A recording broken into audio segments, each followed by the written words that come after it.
됩니다. 내일은 전국에 구름이 많이 끼겠고 강원 영동 지역은 오전까지 비가 계속되겠습니다. 서울 현재 기온 27.7도입니다. 이규봉이었습니다. 5시 뉴스를 마칩니다. KBS.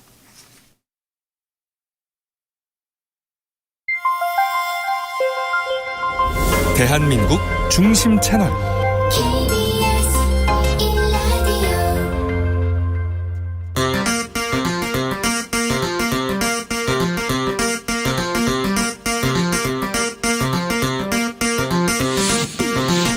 주진우 라이브.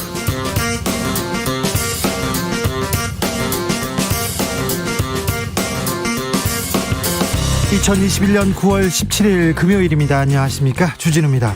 조국 가족 수사 부당하진 않지만 과했다. 어제 국민의힘 토론회를 뜨겁게 만든 홍준표 후보의 발언입니다. 이 발언에 다른 후보들은 일제히 반발했습니다. 홍준표 후보는 견제가 들어오는 걸 보니 내가 선두에 나선 모양이다 라고 말했습니다. 첫 토론 데뷔전을 마친 윤석열 후보는 좋은 점수를 받았을까요? 정치연구소에서 토론 총평 해보겠습니다. 화천대유는 누구 겁니까? 국민의힘 질문에 이재명 지사가 답했습니다. 나도 궁금하다. 화천대유 1호 사원인 곽상도 의원 아들에게 물어봐라, 이렇게 얘기하면서 난 한 톨의 먼지도 없다, 조사해라, 이렇게 당당하게 말했습니다. 화천대유 성남 대장동 부동산 특혜 의혹을 두고 여야 공방 거세지고 있는데요. 국민의힘 윤창현 의원, 그리고 경기도 의회 의장을 지낸 더불어민주당 강득구 의원에게 들어보겠습니다.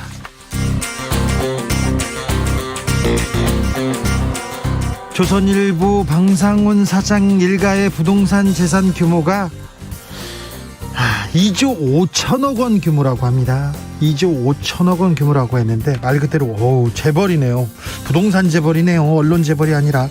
국회에서 언론사 재산공개법을 준비하고 있습니다. 왜 이 법이 필요한지 정철훈 기자와 짚어봅니다. 나비처럼 날아 벌처럼 쏜다. 여기는 주진우 라이브입니다.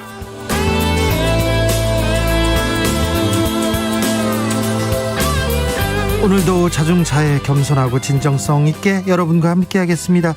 추석 명절을 앞두고 본격적인 귀향길, 귀성길 시작됐습니다. 벌써 막힌다고요? 네. 그래도 안전운전 하셔야 됩니다. 코로나와 함께하는 두 번째 추석인데요.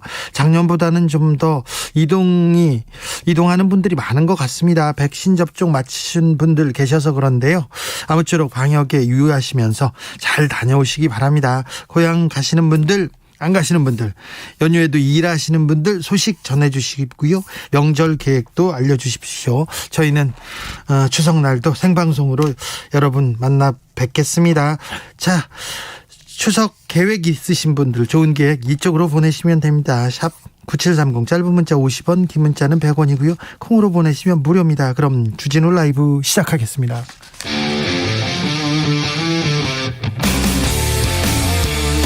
탐사보도 외길 인생 20년. 주 기자가 제일 싫어하는 것은?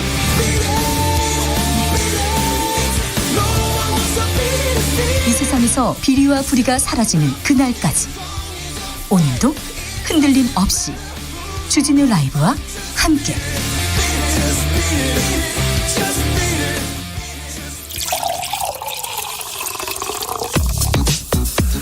진짜 중요한 뉴스만 쭉 뽑아냈습니다. 주 라이브가 뽑은 오늘의 뉴스 주스. 정상근 기자, 어서 오세요. 안녕하십니까. 코로나 상황 살펴볼까요? 네, 오늘 코로나19 신규 확진자 수가 2,008명이 나왔습니다. 또 2,000명 넘었어요. 네, 이틀 만에 다시 2,000명을 넘겼는데요. 어제보다 65명 정도 늘었고, 지난주 금요일과 비교하면 116명이 더 많습니다. 아유, 100명 이상 늘었네요. 네, 통상 수요일에 가장 많은 확진자가 나오고 점점 줄어드는데, 예? 오늘은 어제보다 오히려 확진자 수가 다시 많아졌습니다. 역시 수도권 확진자가 1,500명을 넘기면서 77.6%나 됐는데요. 오늘 수도권에서 귀성 행렬 시작되지 않습니까? 네, 그렇습니다. 이 대규모 인구가 이 비수도권으로 이동할 것으로 예상돼서 전국적 확산이 우려되고 있습니다. 정부는 방역 수칙을 가족에 한해서 완화하긴 했지만 그 이동 자제를 당부하고 있는데요.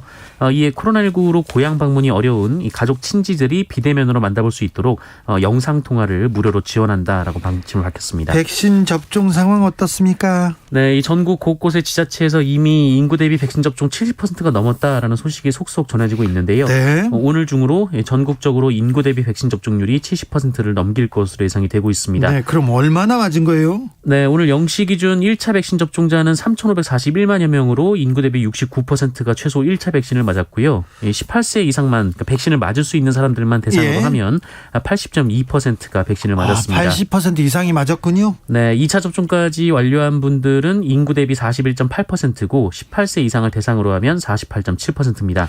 네. 정부는 백신 접종 완료자를 대상으로 한 혜택을 늘리면서 접종률을 80% 수준까지 끌어올리겠다라고 밝혔습니다. 빨리빨리 늘려주십시오.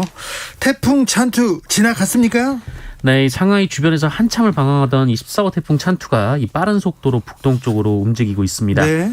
오늘 오전 이 제주도 남쪽을 지난 찬투는 대마도 남쪽을 지나 일본 규슈에 상륙할 것으로 보이고요.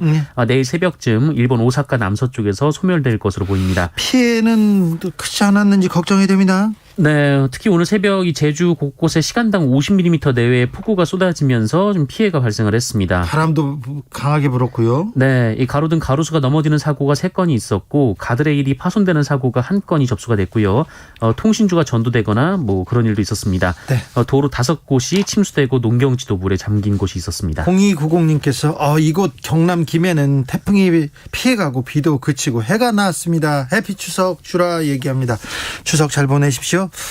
오늘 이재명 경기도지사 기자회견을 열었어요.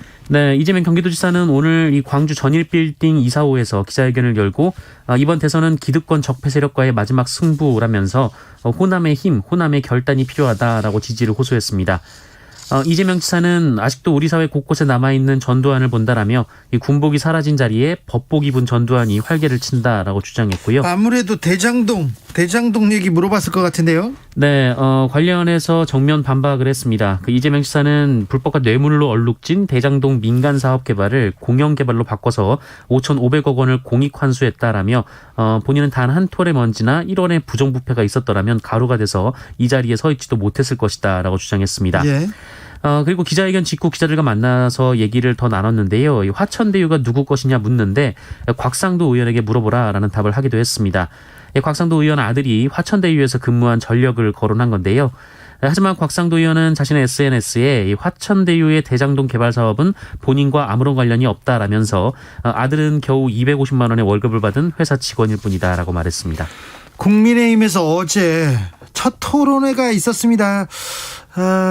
어떤 후보들은 대답을 아예 안 하고 피하던데 그런데 토론회에서 홍준표 의원 발언이 논란이 되고 있어요.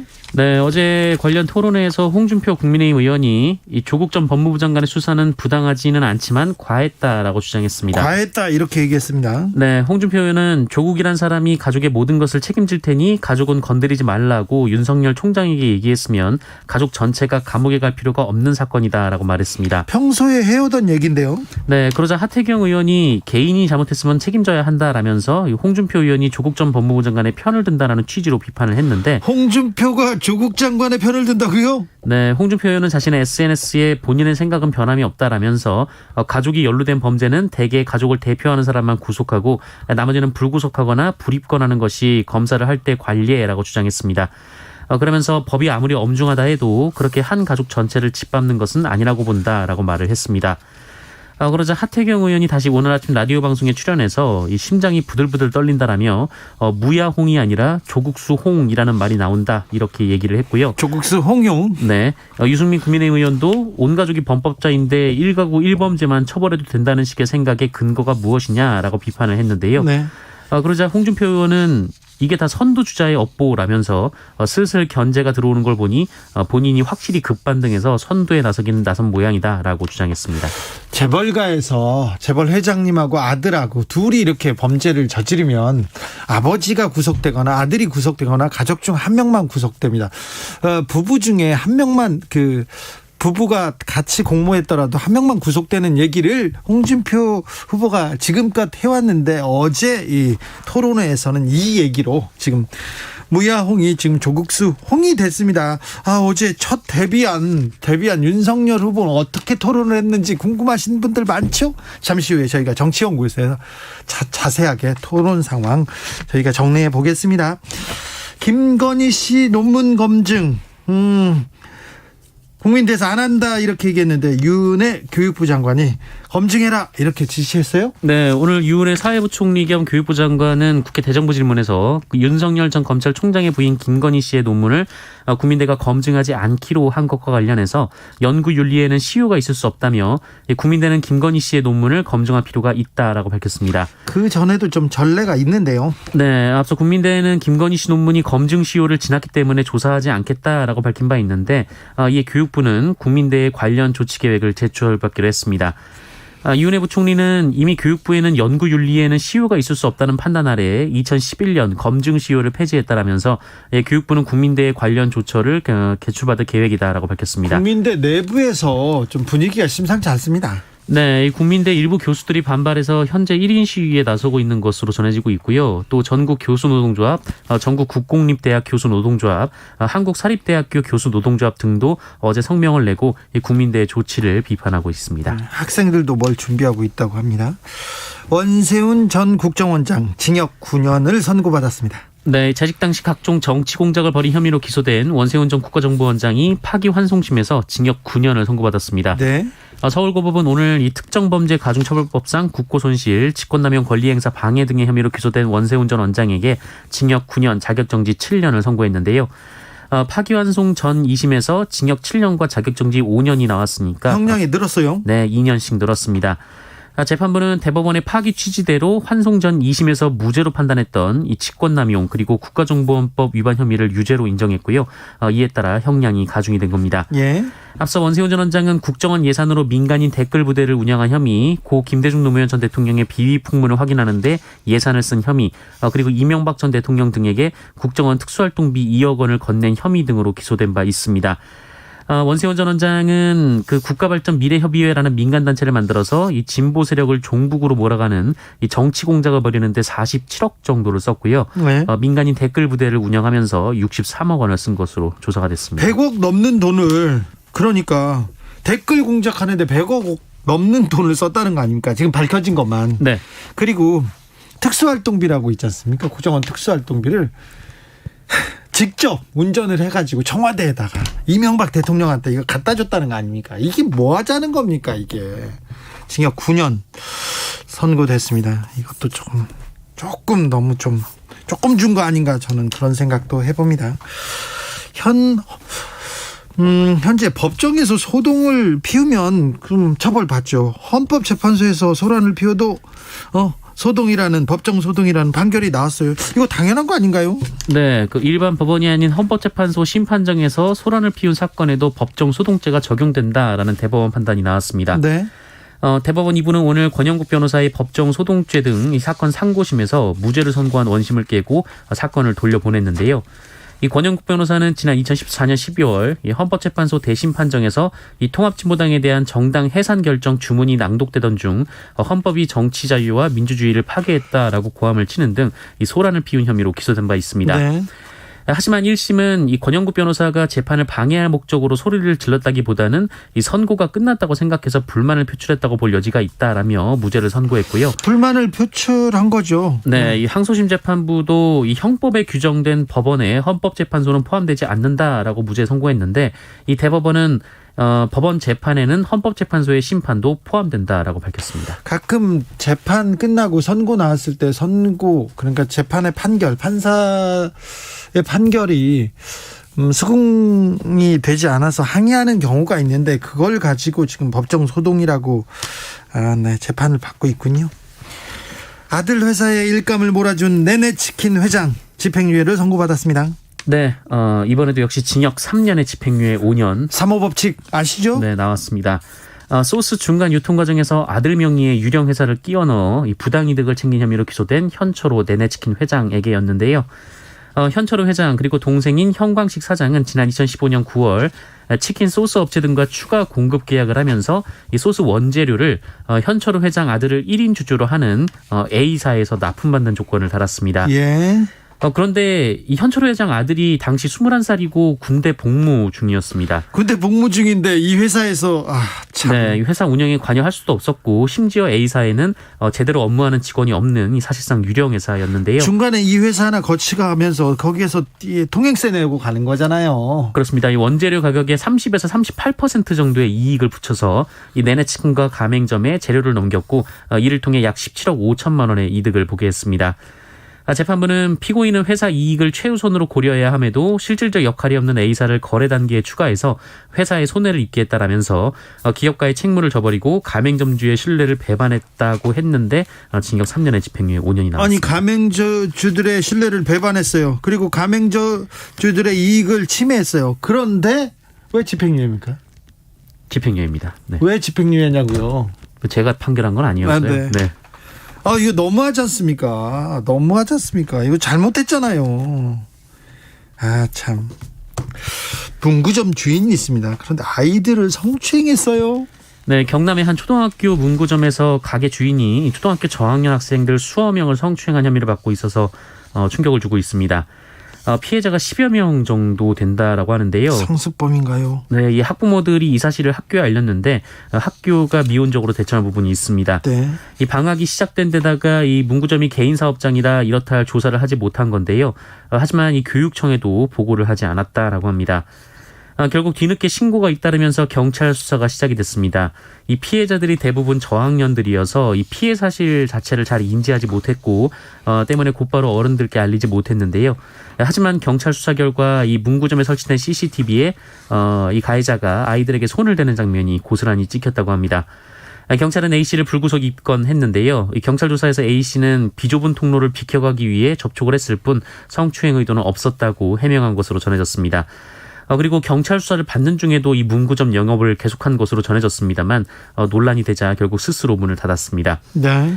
그런데 이 과정에서 좀 제도적 허점이 있는 것으로 드러났는데요. 이 문구점을 이 강제로 문을 닫게 할 방법이 현재로서 없다라는 겁니다. 자영업자니까 또 이거 취업 제한 이런 것도 좀 불가능할 것 같은데요. 맞습니다. 이 성범죄자 같은 경우에는 아동 청소년 관련 시설에 취업을 제한하고 있는데 네. 이 학교와 문구점 같은 경우에는 포함되지 않았다라고 합니다. 아이들이 가장 많이 몰리는 문구점, 문방구에 추행범이 있다니 좀 끔찍하네요. 네. 주스 정상근 기자 함께했습니다. 감사합니다. 고맙습니다. 송유성님께서 여기는 서귀포입니다. 이번 추석은 이동을 가급적 자제하고 태풍 잔투로 바닷가로 떠내려온 쓰레기를 주우면서 보내려고 합니다. 주진우 파이팅 응원합니다. 송유성님 훌륭하시네요. 서귀포 앞바다가 그렇게 아름답고 깨끗하더니 참 훌륭한 분들이 많이 있으셔가지고 네. 태풍에 추석 명절 때 태풍에 쓸려온 쓰레기를 줍겠다. 훌륭하십니다. 네, 존경합니다. 네. 0016님 톨게이트 요금소에서 일해서요. 명절 연휴 내내 계속 출근하네요. 가족들과 함께 못해 아쉬워요. 그러네요. 명절 때 더 많이 바쁘신 분이 있습니다. 절대 못 쉬는 분도 있고. 톨게이트 차 많이 지나다니는데 그분들 정말 힘들겠다. 네. 그래도 복된 그리고 즐거운 추석이 되길 기원하겠습니다. 9909님 양가 어른이 백신 다 맞으셨고 저도 2차까지 완료해서 본가 처가 방문 앞두고 있습니다. 오랜만에 가는 길이라 농활처럼 지내려고요. 농활이요? 도배도 새로 해드리고 집안 청소도 깨끗이 해드리고 건강보조식품도 챙겨드리고 오려고요. 외출이요? 안 나가요. 윷놀이로 아버지들 주머니를 털어보려고 하고 있답니다. 이거 좋은 생각입니다. 네. 그렇게 털어서 오면 안 돼요. 가면 어르신들한테 참 적당히 좀 져주고 그렇게 오십시오. 네. 교통정보센터 다녀오겠습니다. 김민희 씨. 네, 금요일인 만큼 낮 시간 교통량이 많았던 데다 조금 이른 귀성 교통량까지 더해지면서 이미 정체 긴 구간들이 많습니다. 경부고속도로 부산 방면 정체 모두 64km 구간인데요. 서울요금소에서 신갈분기점 사이와 동탄분기점에서 남사부근, 다시 북천안에서 옥산분기점 사이 정체가 특히 심합니다. 중부 내륙고속도로 창원 쪽으로 부교주 부근 1차로에서는 여전히 사고 처리 작업을 하고 있고요. 더 가서는 여주분기점에서 감곡 사이와 터널과 연풍에서 또 사고가 있었던 문경세제 터널 사이로 정체되고 더 가서도 진남 터널부터 문경 휴게소 사이로 더디게 지납니다. 이후 상주 터널 부근 1차로에서는 사고가 나면서 낙동분기점 일대로 극심한 정체입니다. 평택 제천고속도로 평택 쪽으로 안진 터널 부근 1차로에는 고장난 차가 서 있어서 부근으로 정체 심하고요. 익산 장수고속도로 장수 쪽으로 진안 휴게소 부근 2차로에서도 사고가 났습니다. KBS 교통정보센터였습니다.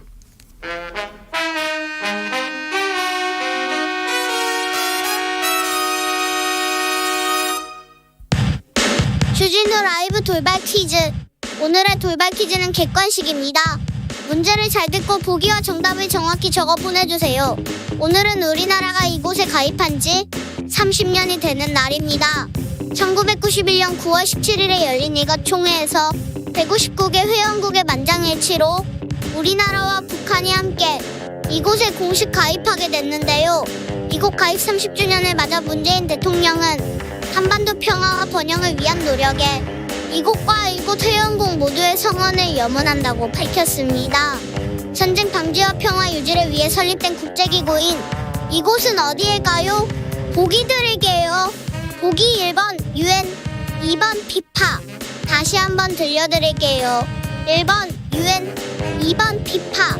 샵 9730 짧은 문자 50원, 긴 문자는 100원입니다. 지금부터 정답 보내주시는 분들 중 추첨을 통해 햄버거 쿠폰 드리겠습니다. 주진우 라이브 돌발 퀴즈 월요일에 또 만나요.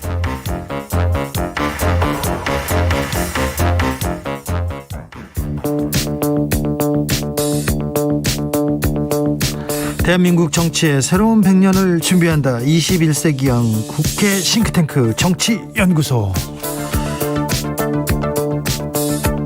정치권에 보내는 비대면 정치 컨설팅, 오늘도 뜨겁게 분석해 보겠습니다. 박시영 윈지코리아 컨설팅 대표, 어서 오세요. 네, 반갑습니다. 배철호 리얼미터 수석 전문위원, 어서 오십시오. 네, 안녕하세요. 네, 추석 앞두고 있습니다. 네, 추석 밥상에 어떤 이야기가 올라갈지 좀 알려주세요. 이번 추석에는 어떤 얘기 하게 됩니까? 결국 이제 코로나 이야기죠. 코로나 때문에 이제 뭐 사는 이야기, 네. 뭐 학생들 같은 경우 뭐 취업 이야기, 장사하시는 분들은 사업 이야기, 또 이제 뭐 집 없는 사람들은 집 이야기.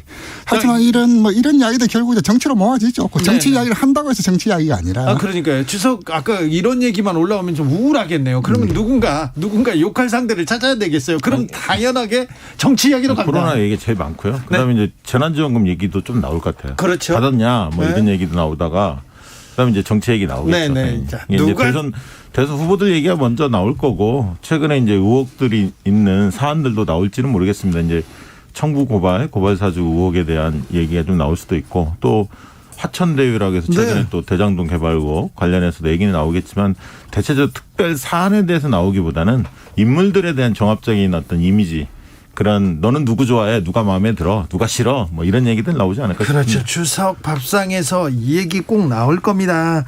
어제 국민의힘에서 첫 번째 TV 토론회가 있었습니다. 그동안 윤석열 후보가 피한다, 아니다, 회피한다, 이렇게 얘기가 돼가지고 첫 번째 토론 굉장히 관심을 가졌어요. 어떻게 보셨습니까? 저는 이제 뭐 윤석열 후보가 드디어 말로만 듣던 이게 정치판의 정결의 현장이구나라는 것을 뼈저리게 느끼지 않았을까. 아, 그래요? 예. 박시영 대표님. 저도 뭐 다 보지는 못했고 하이라이트만 쭉 봤는데, 확실히 윤석열 전 총장에 대해서 집중적인 공세가 좀 있었던 것 같고요. 좀 몸조심한다는 느낌은 들었어요. 네. 대답에 대해서 굉장히 좀 신중하게, 좀 원래는 지지층들은 아마 지난해의 국정감사 때의 모습, 호통치고 막 큰 소리 내고 네. 자신 있는 모습을 기대했을 텐데, 처음에는 좀 신중하고 몸을 사린다 이런 느낌이 들었는데, 후반전에 가서 이제 검찰 문제 나오면 이제 본인이 또 할 얘기가 있으니까 네. 그때는 좀 목소리를 냈는데, 홍준표 후보가 좀 전략의 미스가 아닌가 저는 봤어요. 왜냐하면 윤석열 후보에게는 오히려 정책적인 질문을 좀 던지면 정책적으로 좀 준비가 덜 된 거 아닌가, 이런 의구심이 좀 있었지 않습니까? 그런 부분은 별로 안 나오고 정치적 공방 이슈 중심이었기 때문에 어느 정도 방어를 하지 않았나, 윤석열 후보가, 그런 생각이 들었습니다. 어제 토론회 최고의 장면 어떻게 꼽고 계신지요, 배철호 의원님?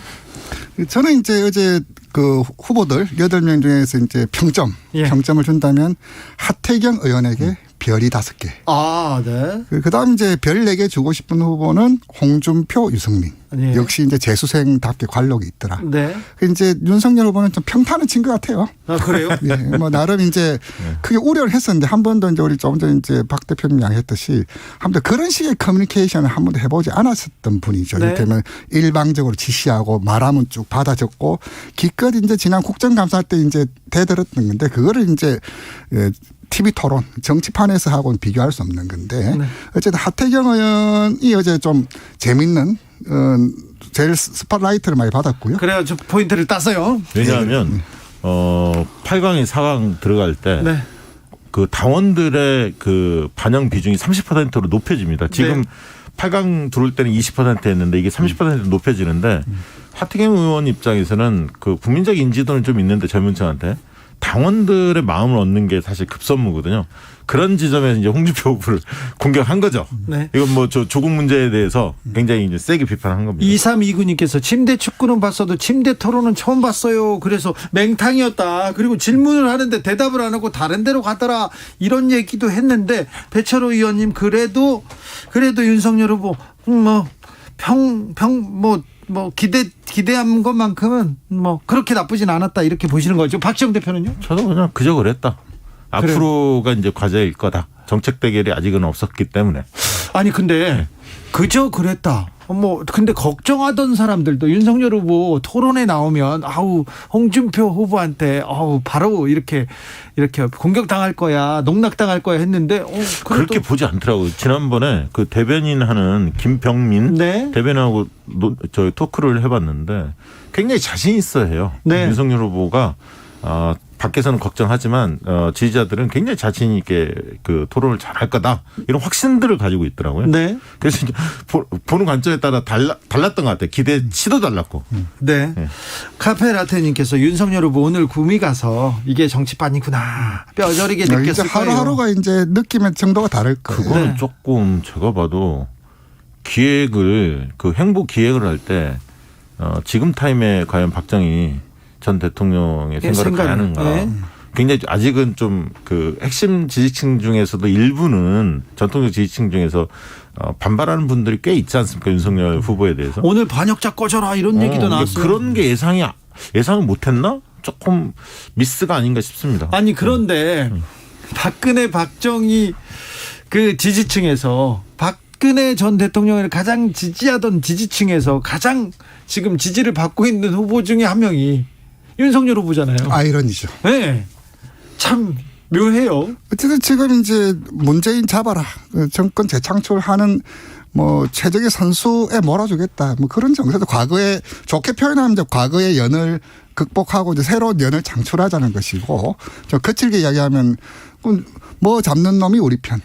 그런 인식이 컨센서스가 작동하는 거죠. 강성 친박이 분화됐다고 봐야 합니다. 그러니까 그래요? 이제 현실적으로 정권을 되찾기 위해서 윤석열밖에 없다. 이렇게 보는 분들이 많이 계시고 일부는 여전히 윤석열 용인하지 못하겠다. 용납하지 못하겠다. 근데 이렇게 보는 분들도 있는 얼마 거죠. 전까지는 윤석열 후보와 관련된 의혹이 쏟아지더라도 말실수가 계속되더라도 받아먹는 후보가 없었는데 지금은 홍준표라는 확실한 변수가 생겼지 않습니까? 그러니까 지금 유심히 보셔야 할 게 국민의힘 지지층이 어떻게 움직이는지를 봐야 하는데 대부분 조사에서 과거에는 국민의힘 지지층에서 거의 2배 이상 3배까지도 홍준표 후보하고 격차가 있었어요. 네. 근데 최근 조사에서는 대략적인 흐름이 50대 30, 한 20%포인트 차로 격차가 좀 줄어들고 있습니다. 이것을 잘 보셔야 돼요. 그래서 홍준표의 전략이 좀 통한 거예요. 젊은 층을 좀 흔들어서 중도층에서는 지금 윤석열 후보가 오히려 빠지고 있고 홍준표 후보가 약간 약진하는 느낌도 있습니다. 상승세는 확실하죠. 아까 우리 박 대표님 오늘 왜 구미 갔을까인데 선거 캠페인에서 최고의 메시지는 후보의 동선이거든요. 그 어디에 간다는 거기에 무슨 이야기를 하겠다. 그리고 네. 누굴 만나겠다는데 아마 지금 방금 저도 그 말씀 드리려고 했는데 지금 국민의힘 지지층 안에서 홍준표 후보가 맹추격하고 있거든요. 지금쯤 지그시 눌러야 된다. 지금쯤 이제 한 번쯤 메시지를 줘야 될 타임 아니냐. 그 행보의 첫 일성으로 이제 거기를 간 것이 아니냐 그렇게 좀 읽힙니다. 비올라님께서 먼저 매맞으려 가자는 전략이었을 거예요 얘기하고요. 2335님께서 윤석열 후보는 여전히 말투 두루뭉실합니다. 전혀 자신감 있지 않습니다 얘기합니다. 557님 수박 겉핥기 답변 정도 토론이었어요. 컷오프 4인 토론 기대됩니다 근데 얘기하는데 어제 그런 얘기는 조금 황당하더라고요. 어제 그 여러 가지 흡이 많다. 홍준표 후보가 지적하니까 윤석열 후보가 제가 뭐 드러난 거 있습니까? 지금까지 이렇게 딱 얘기했거든. 그 대목에서 예를 들면 장모 관련해서 1심 판결은 있는 거 아닙니까? 요양비리 관련해서. 네. 이런 부분에 대해서는 또 날카롭게 꼬집질 못하더라고 홍준표 후보가. 홍준표 후보가 네, 어제 나는 26년 정치에도 이렇게 흠이 많은 후보를 본 일이 없어요 얘기하면서 윤석열 후보를 이렇게 직격했는데 네. 그 다음에 연타는 때리진 않았고요. 예, 연타가 없었습니다. 네, 그래서 홍준표 후보가 좀 아쉽다고 보시는 거고요. 아니 어제 뭐 실력 발휘를 다 못한 것 같아요. 저는 이제 시작이다. 네. 이제. 6번 한다니까 좀 지켜봐야죠.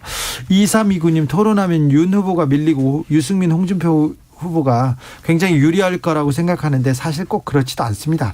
박근혜 전 대통령 토론 잘해서 문재인 후보 누르고 당선됐나요? 그때도 토론 시작하면 박근혜 폭망한다고 수첩공주라고 막 놀렸는데 결과는 어찌 됐습니까? 맞아요. 토론회가 중요한데 결정적이지 않을 수도 있다 이런 생각. 그런데요. 결정적이 않을 수도 있는데 결정적일 수도 있습니다. 지난 대선에서는 안철수 후보가 상당히 많이 손해를 봤습니다. 대통령감이 아닌 것 같은데라는 이미지를 줬거든요. 그게 굉장히 손해를 본 겁니다. 그러니까 어떤 절대 기준이 있는 거예요. 이 정도는 넘어서야 하는데 그게 안 됐을 때는 이건 대통령감이 아니다. 철수를 하거든 사람들이. 상대적 평가에서는 좀 후하게 주는데 자기 지지층 중심으로 확정 편향에 가깝게 보호하려는 경향이 있습니다. TV토론은. 그러나 낙제점에 가까우면 그건 버립니다. 박시영 대표 어제 유승민 후보는 좀 어땠습니까?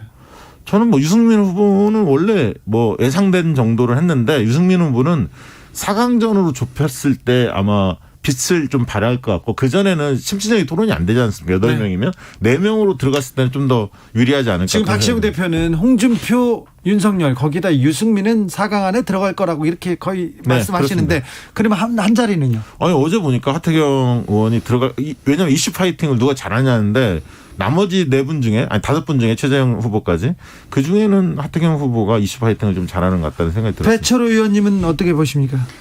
저도 이제 세 자리는 뭐 거의 뭐 굳어진 것 같고요. 유승민 후보까지. 이제 상위권에서 이제 최근 이제 최재형 후보가 이제 급 말랐죠. 지지율이 더 교착 상태가 아니라 아예 이제 실종 상태까지 와버렸는데 네. 어제 토론에서 어쨌든 하태경의 존재. 네. 또 원희룡 후보도 나름 깨알같이 좀 선방했어요. 해서 네.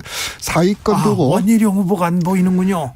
상위권 두고 이제 최하원 이 3명에서 치열한 등수 다툼이 있지 않을까 그렇게 좀 보여집니다. 최재형 후보에 대해서 물어보는 사람도 없고 언급하는 횟수도 점점 줄어들고 있습니다. 노용식님 이번 대선에서는 말빨이 한몫할 것 같습니다 얘기합니다. 자, 배철호 의원님 지금 양강구도 윤석열, 홍준표, 윤석열 두 분의 지금 지지세는 어떻습니까?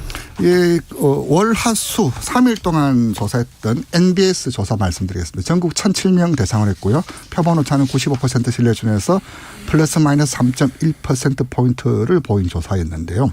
이 조사에서 진보 진영 적합도에서는 이재명 34, 이낙연 19 나왔는데 보수 진영 적합도에서는 홍준표 29, 윤석열 24, 유승민 10 이렇게 나와서 지금 최근 2, 3주 전부터 홍준표 후보의 상승세가 거의 뭐 눈에 띄게 한 주가 다를 정도로 기록을 연주 갱신하고 있습니다. 네.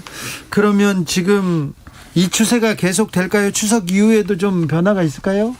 조금씩 좁혀지기는 할 것 같아요. 그러니까 좁혀집니까? 국민의힘 지지층에서 홍준표 32 동일조사에서 윤석열 50으로 윤석열 후보가 여전히 국민의힘 지지층에서는 앞서 있는 건 사실이지만 중도층에서 홍준표 28, 윤석열 22 이렇게 나왔거든요. 그러니까 홍준표 후보로서는 이야기할 거리가 생긴 거예요. 중도층이 중요한데 본선에서 중도층의 경쟁력이 내가 더 높지 않느냐.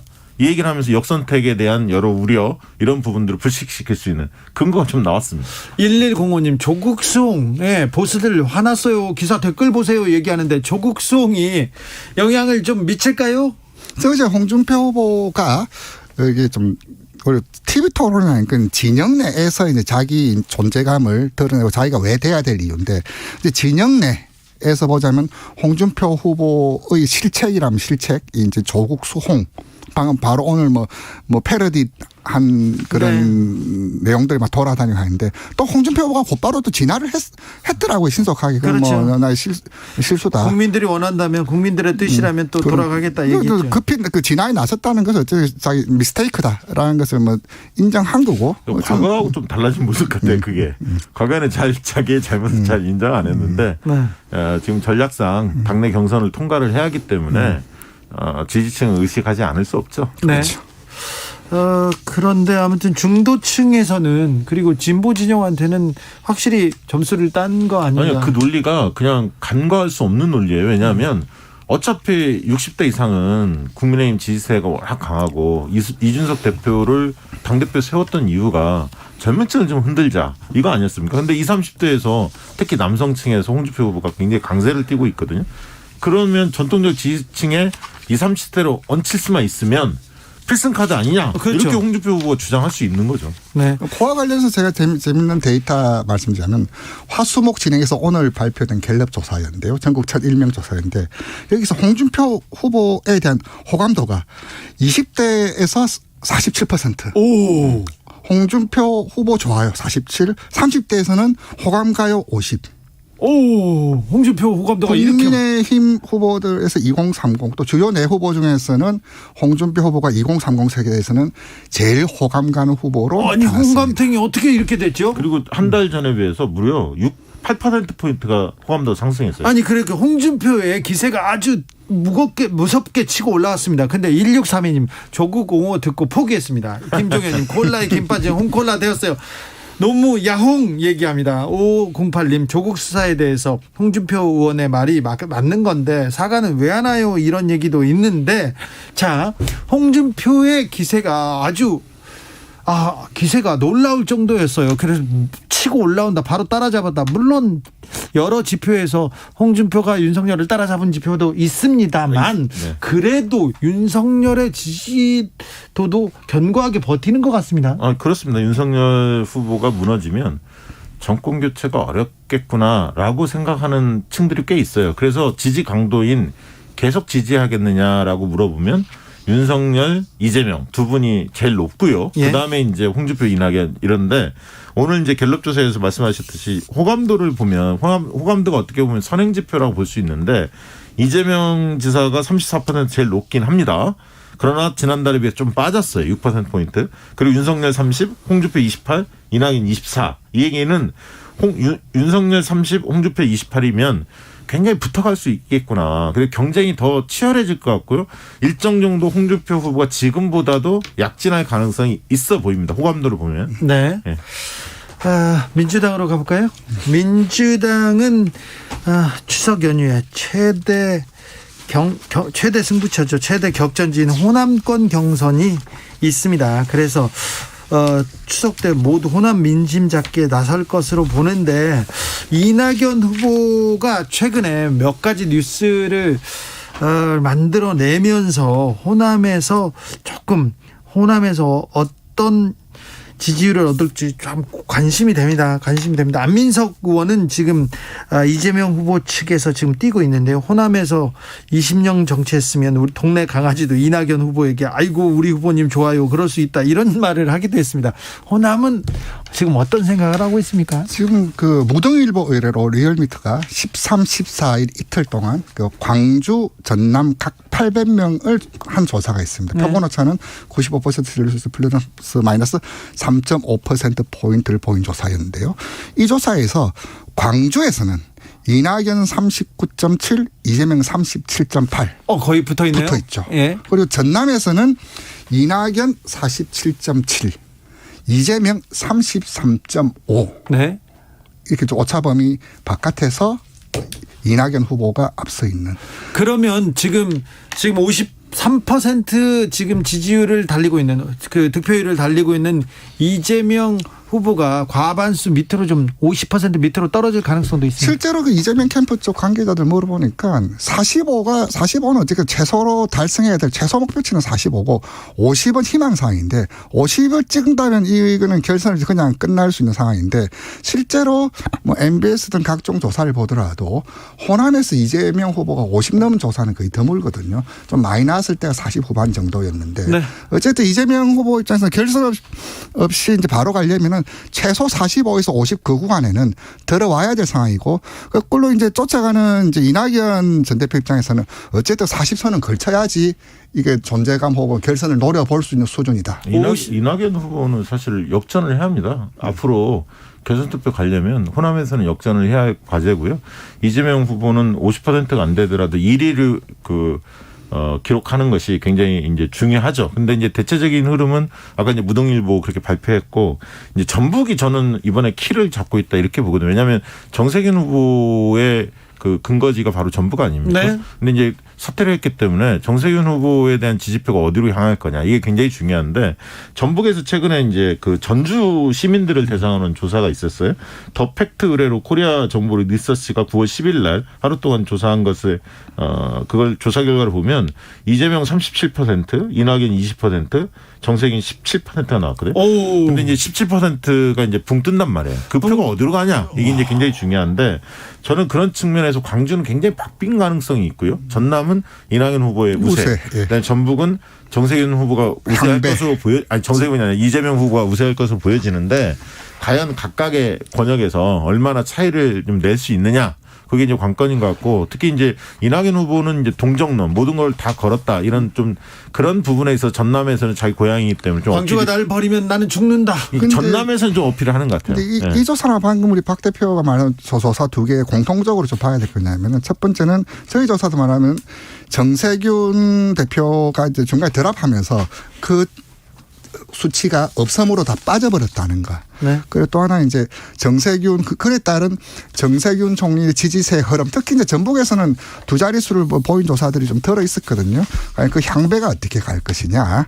그게 호남 그리고 또 하나 둘 다 도민 시민 여론조사거든요. 또 당원들은 또 어떻게 나타날지 그 이격도는 또 어떻게 얼만큼 있을 것이냐. 이것도 권리당원 보는 포인트다. 권리당원 쪽을 과거에 조사해 보면 이 민주당 그 예를 들면 호남 내에서도 민주당 지지층의 여론하고 전체하고는 약간은 좀 다르죠. 왜냐하면 거기에도 국민의힘 지지층 일부는 있기 때문에 그다음에 진보 성향에 있는 분들도 있고 무당파도 있고 그런데 민주당 지지층에서는 좀 더 선명하고 개혁적인 그런 그렇죠. 컬러가 조금 더 있는 건 사실이거든요. 그런데 지난주까지만 해도 이재명이 대세론이 불면서 쉽게 빨리 끝낼 수도 있다. 그런데 호남에서 이낙연의 반격이 만만치 않다. 이렇게 그러니까 이제 보통 호남은 전략적 선택을 한다 이런 얘기를 흔히들 많이 했죠. 그렇죠. 예를 들면 본선에서 이길 수 있는 후보. 네. 그다음에 이제 본인들이 좋아하는 어떤 개혁 컬러.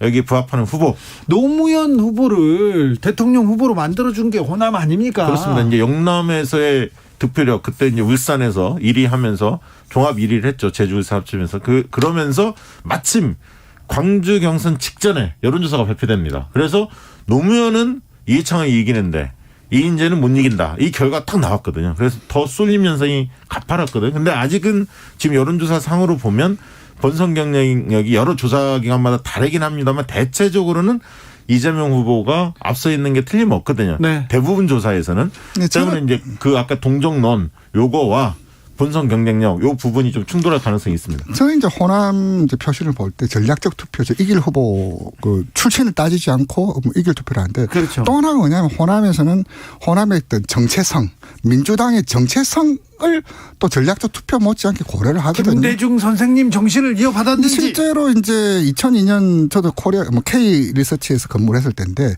이인재를 지지해 줬던 것은 이해창 잡을 사람은 이인재 아니냐. 그래서 이제 그렇게 해서 이인재 대세론이 형성되었지만 결국 노무현으로도 이해창 잡을 수 있다라는 이제 조사가 호남 경선 하기 3일 전에 나타나면서 급상승이 있었거든요. 즉 뭐냐면 정체성과 전략적 투표를 같이 보는 네. 한쪽만 보진 않는다. 그럼요. 그 전북은 또 광주도 나면 약간 다릅니다. 또 다르죠. 예, 전북 좀 다릅니다.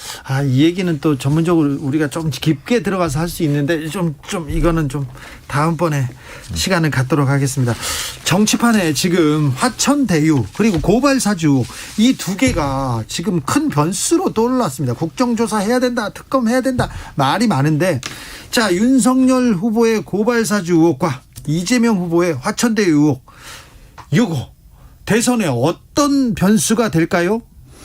일단 그 고발사주 의혹은 이상하게 성격이 좀 변질이 됐습니다. 갑자기 조성은 씨의 어떤 뭐 말이 바뀌고 난데없이 이제 박지원 원장이 등장하면서 이 솔직히 프레임 전쟁으로 성격이 이제 급 전환되면서 팽팽하게 지금 서로 삿바잡고 돌아가는 그런 모양새에서 어떻게 이게 고발사주가 지금 핵심인데 지금 제보사주로 간다는 등 뭐 이게 2주 전에는 이제 윤석열 총장 지지율이 좀 하방 내지는 조정 압력이 있었는데 이번 주 조사 보면 전부 다 만회를 했거든요. 올라가세요? 성격이 변질되면서 이게 윤석열 찍어내기 아니냐라는 것들이 이제 지지층 내 특히 보수 진영체 내에서 그런 컨센서스가 형성되면서 이제 떨어졌던 지지율이 상당히 좀 만회를 했고요. 이재명 후보 같은 경우는 이 흐름을 보는 게 두 가지 관점일 것 같아요. 하나는 전체 일반 여론조사에서는 약간 좀 빠짐이 보일 건데 당원들, 지지층들 경선하시는 분들에게는 큰 영향은 없을 것 같아. 좀 그렇게 좀 보였습니다. 저도 좀 비슷한 생각인데요. 두 분 다 지지층의 지지 강도가 아까 말씀드렸지만 굉장히 강한 분들의 60%대를 유지하고 있거든요. 제일 견고한 것 같아요. 견고하죠. 근데 이제 고발사주 의혹은 이제 프레임 전쟁이 분명히 된 거고 최근 조사에서 이제 야당 주장, 여당 주장이 팽팽히 맞서지 않습니까? 그러니까 그 전에는 한 6대4 정도로 여당 주장이 거의 압도적으로 우세했는데 이게 이제 박지원 등장, 조성은 씨의 말실수 뭐 이런 것들이 겹쳐지면서 어쨌든 프레임 전쟁으로 전환했는데 문제는 이것은 지금 이제 초반전이다. 그러니까 수사 결과가 아직 나오지 않았기 때문에 수사 결과가 나오면 약간 바뀔 수는 있을 것 같아요. 그러니까 최근 조사를 보면 ARS 조사 같은 경우 이제 정치 고관여층들이 주로 응답을 하는데 그 조사에서는 국민의힘 쪽의 결집력이 상당히 강화됐다는 걸 보입니다. 그리고 윤석열을 지키자 이게 보이는데 전화면접 조사에는 그렇지 않거든요. 그러니까 소극적인 지지층들, 정치 저관여층까지 폭넓게 차지하는 전화면접 조사에는 확실히 윤석열 후보가 데미지 입었던 것들 그동안의 여러 의혹들을 통해서 이게 보이거든요. 약세로 나타나고 있거든요. 그래서 이제 전화조사와 ARS 조사가 상당히 격차가 커져 있는 지금 상황이에요. 그런데 저는 고발사주 의혹은 이후 수사 결과가 어떠냐에 따라서 많이 달라질 것이다. 이렇게 보고 화천대유 의혹은 저는 초반에는 굉장히 융단 폭격을 받은 것 같아요. 이재명 후보가 영향을 받은 것 같고 다만 최근에 이제 그 곽상도 의원의 아들 화천대 1호 직원이다. 이게 또 밝혀졌고 그다음에 이재명 그 지사의 아들이 거기 다니지 않는다. 그리고 이 공공개발로 인해서 공영개발로 인해서 5,500억 원을 얻었다. 뭐 여러 가지가 그동안은 좀 이상하다라는 사람들이 생각을 많이 했을 텐데 하나씩 좀 이게 해명이 되면서 좀 지켜보자 이런 여론이 많을 것 같고 그래서 당 지지층한테는 당분간 영향은 별로 없을 것 같은데 이 문제에 대해서 이낙연 후보 쪽이 굉장히 매섭게 때렸거든요. 그걸 MB 쪽하고 MB 옛날에 행태하고 비슷한 형태로 이 화천대 누구 겁니까? 여기에 이제 국민의힘 프레임에 같이 동조를 했어요. 설훈 이런 부분이 과연 호남의 지금 경선을 앞두고 과연 플러스 요인이 될까 마이너스 요인이 될까는 좀 지켜봐야 할 것 같습니다. 네거티브 안 하겠다 이런 얘기도 하셨는데 이게 영향이 그 영향을 뭐 잘 미치진 않았던 것 같은데 그런데요 윤석열 후보가 견고하게 지지율을 지키는 가장 중요한 요인 중에 하나가 이게 보수 언론의 든든한 지원인 것 같아요. 이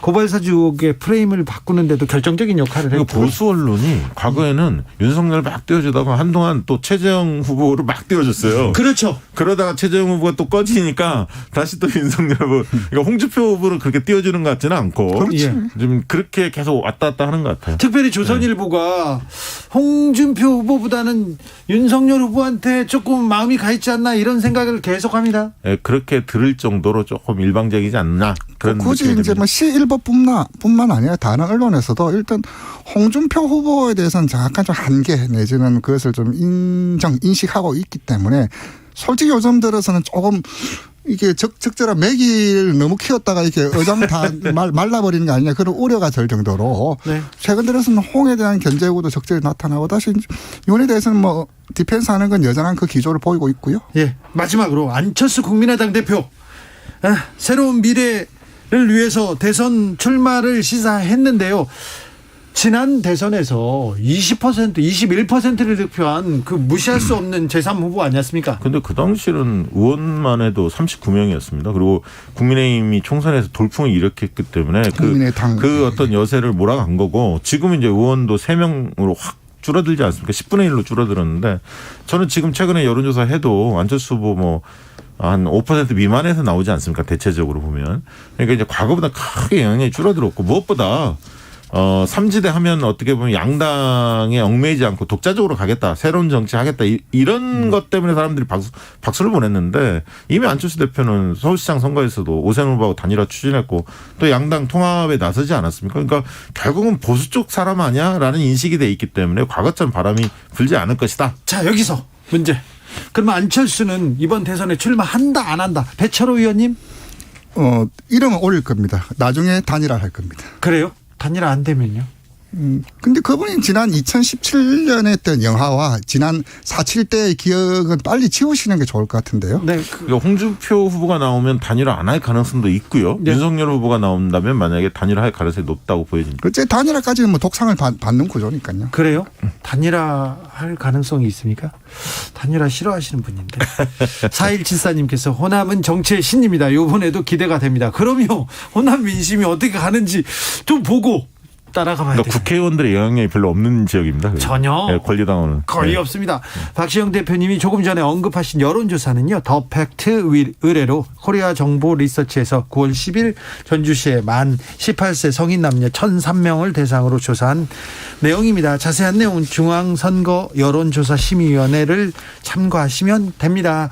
자, 오늘도 감사했습니다. 추석 잘 보내십시오. 네, 고맙습니다. 잘 보내십시오. 네. 배철호 리얼미터 수석 전문위원 박시영 윈즈코리아 컨설팅 대표였습니다. 저는 잠시 쉬었다가 6시에 2부에서 찾아뵙겠습니다. 숨 좀 돌리시고요. 운전하시는 분들은 조금 쉬었다 가시고 그러십시오. 네.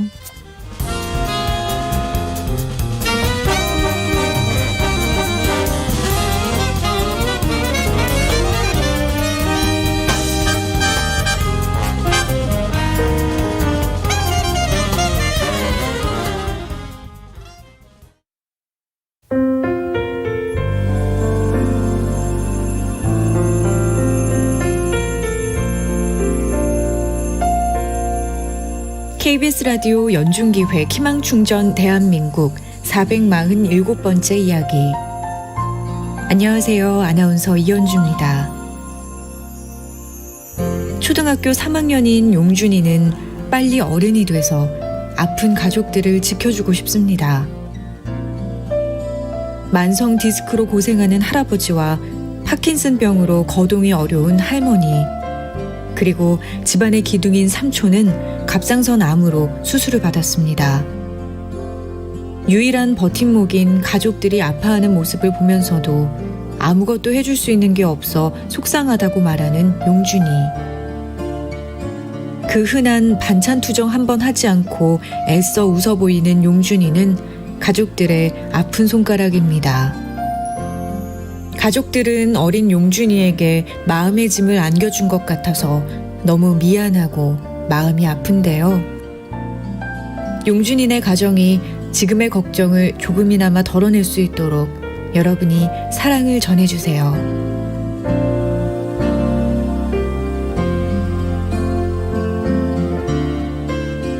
여러분의 따뜻한 손길이 희망의 빛이 됩니다.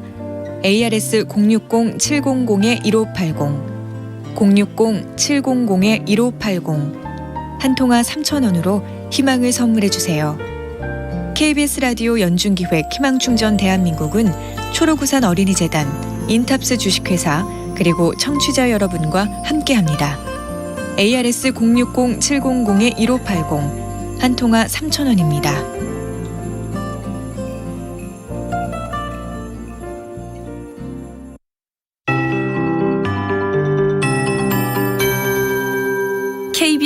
58분 날씨. 태풍 찬투가 부산 남동쪽 해상에서 점차 동쪽으로 이동을 함에 따라 기상특보도 시시각각 변하고 있습니다. 조금 뒤 6시를 기해서 여수 지역의 강풍특보는 풀리겠습니다. 하지만 5시를 기해 울릉도 독도에 강풍주의보가 발효됐고 부산, 울산을 비롯한 경상도 해안 지역은 여전히 강풍주의보가 발효 중입니다. 태풍의 여파로 내일 아침까지는 경상권 해안 지역을 중심으로 시속 55에서 90km에 달하는 매우 강한 바람이 예상되고요. 내일까지는 해안 지역에서 너울과 월파를 주의하시는 것이 좋겠습니다. 특히 동해와 남해에서는 물결이 최고 8m의 아주 높은 물결도 일 것으로 보입니다. 그 밖의 지역에서는 내일 아침 안개를 주의하셔야겠는데요. 특히 충청권 남부와 전라권 내륙 지역, 경상북도 서부 내륙 지역을 중심으로 앞을 내다볼 수 있는 거리가 200m 이하로 제한이 되는 곳도 있겠습니다. 이동하실 때 각별히 주의하시기 바랍니다. 한편 비는 점차 약해지고 있습니다. 오늘 밤 강원 영동지방과 경상북도 동해안 지역을 중심으로 비가 내리겠고 강원 영동지방은 내일 아침까지 이어지겠습니다. 그 밖에 동쪽 지역은 빗방울이 좀 더 떨어질 것으로 보이고요. 내일 대부분 지역은 가끔 구름이 많이 끼는 가운데 낮 최고 기온 서울 28도, 부산 27도 등 24도에서 28도 사이가 되겠습니다. 지금 서울 기온은 26.5도입니다. 윤지수입니다.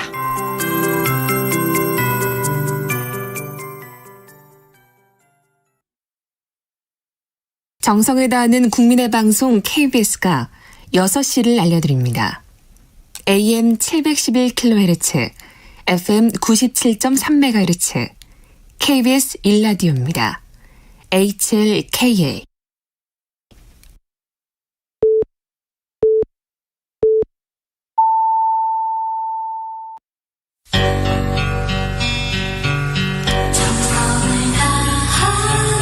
정성을 다하는 국민의 방송 KBS 주진우 라이브. 그냥 그렇다고요.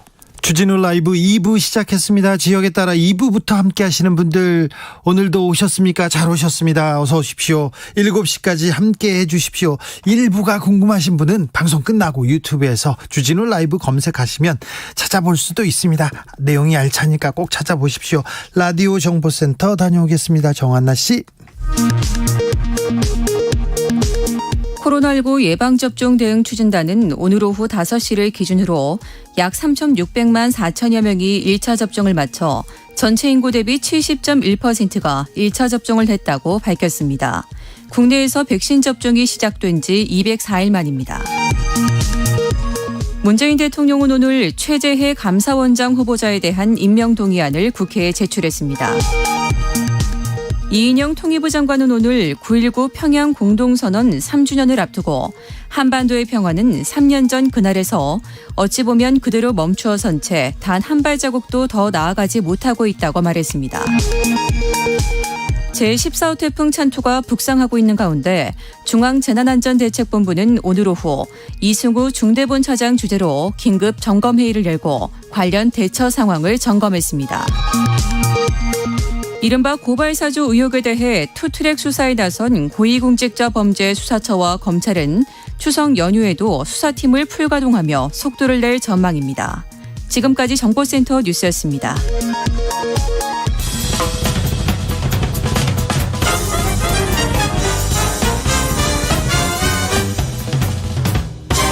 훅 인터뷰. 모두를 위한, 모두를 향한, 모두의 궁금증 훅 인터뷰. 화천대유를 둘러싼 공방 뜨거워지고 있습니다. 핵심은 이재명 지사가 이 개발 과정에 개입했느냐, 돈을 받았느냐 안 받았느냐, 그리고 특혜를 줬느냐 안 줬느냐인데요. 곽상도 국민의힘 의원 아들이 이름이 나옵니다. 좀 복잡한데요.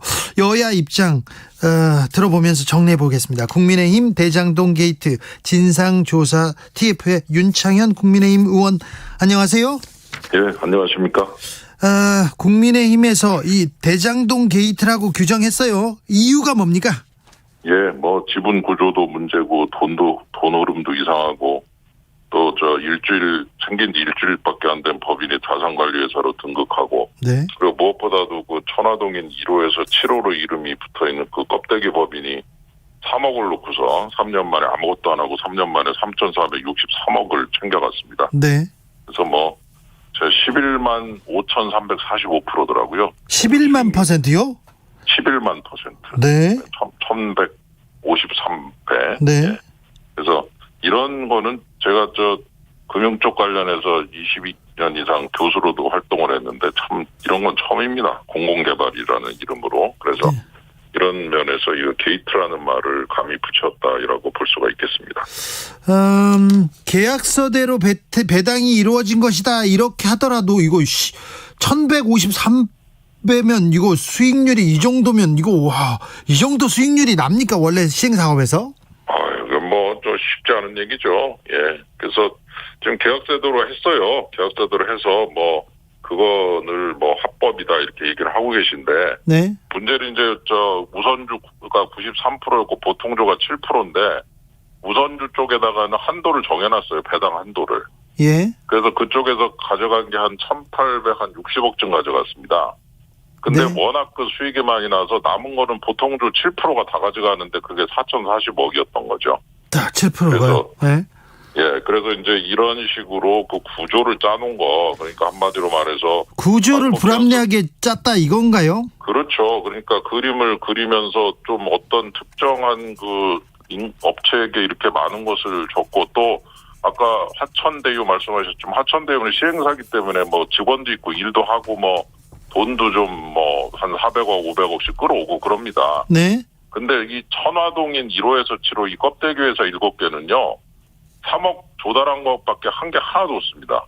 예. 그러면은 사업비가 1조가 넘는 그런 그 회사에 겨우 3억을 그 넣고서 아무것도 안 하고 3억당 넣었더니 6% 지분을 받고 그리고 또 투자서에는 SK증권이라고 써 있어요. 근데 그게 아니고 신탁입니다. 특정금전 신탁. 남의 돈인 거죠. 회사 SK 자체 회사 돈이 아니고. 딱 그렇게 포장을 딱 그 SK증권으로 해서 3억 넣고 3년 만에 3,463억을 가져갔다. 이거는 제가 볼 때는 있을 수 없는 일이라서 사실 뭐 어떻게 봐도 이리 보고 저리 봐도 뭐 도저히 이해가 잘 안 갈 수준입니다. 있을 수 없는 일이다. 근데 있을 수 없는 일이 일어나기 위해선 누군가가 이렇게 좀 힘을 썼다는 건데요. 여기에 그렇죠. 이재명 지사가 연결됐다는 의혹은 뭐 아직은 드러나지 않았습니다. 그렇게 보고 있는 건가요? 예, 천화동인 1호에서 7호로 명명돼 있는 이 껍데기 법인들, 예. 이 법인들은 사실은 개인 돈을 법인에 집어넣고 그 법인 돈을 다시 특정 금전 신탁 가입해서 넣고 그래서 그 특정 금전 신탁으로 모인 3억이 SK증권의 이름으로 6% 지분으로 투자되는 과정에서 개인의 이름을 가리기 위해서 만든 하나의 그 특수목적 자회사라고 볼 수 있죠. 네. SPV라고 그러는데. 네. 그래서 한마디로 개인의 이름을 가리기 위해서 포장을 하기 위해서 만든 하나의 그 수단이고. 네. 그리고 이제 거기에 그 관여를 한 1호에서 7호까지 법인 중에 1호 법인의 경우는 화천대유가 100%를 가지고 있는데 화천대유의 100% 또 소유주가 김만배 대표라는 분입니다. 네. 언론인 출신. 성남시에 그 관련돼 있는 분. 그다음에 지금 이제 밝히긴 좀 어렵습니다만 나머지 2호부터 7호까지 제보를 좀 받았는데요. 아직 확인 중입니다만 그중에 좀 이재명 지사와 가까운 분들 이름이 나오고 있습니다. 제가 그 얘기를 했더니 뭐 모르면서 연막만 피운다고 그러시는데 그렇진 않습니다. 이름을 가지고 있는데. 네. 지금 확인 중이다. 혹시라도 네. 실수하면 또 안 되잖아요. 네. 그래서 확인을 하고 있는 거니까 네. 아예 모르고서 연막만 핀다고 하는 건 아니고 그건 뭐 솔직하게 말씀드리면 이름을 다 가지고 있는데 현재 상태에서 공개는 못하고 있습니다만 그중에 한두 분은 아주 가까운 이름들이 나오고 있습니다. 알겠습니다. 이 돈의 흐름 그리고 사람들의 흐름을 보면 이게 어디로 갔는지 누가 이득을 보려고 특혜를 줬는지 뭐 밝혀지겠네요. 그런데 이게 그 박근혜 정부 시절에 있었던 일이고 그때 검찰이 나서서 그 수사를 했는데 다 무죄를 받았다 이렇게 얘기하지 않습니까? 아마도 제가 볼 때는 이제 이런 SK 신탁 문제도 제대로 그 관리가 안 됐고 그다음에 이제 선거법 위반적 관점에서만 이 문제를 봤기 때문에 네. 저는 이제 이거를 그 경기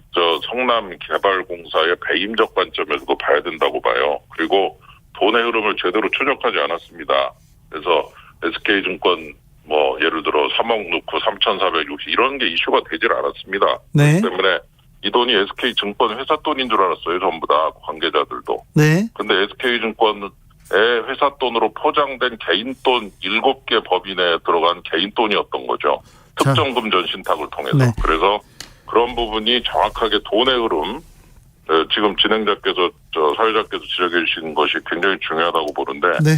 돈의 흐름을 추적이 안 돼 있습니다. 그 네. 돈이 누구한테 갔고 그 돈이 개인 지금 SK증권 신탁에 지금 돈 다 찾아갔습니다. 확인해 보니까. 예. 그러면 그 3,463억이 지금 신탁에 안 남아 있으니까 이제 법인으로 들어가서 개인으로 계좌로 들어가지 않았겠습니까? 그러면 그 법인의 실소유주는 누구냐? 네.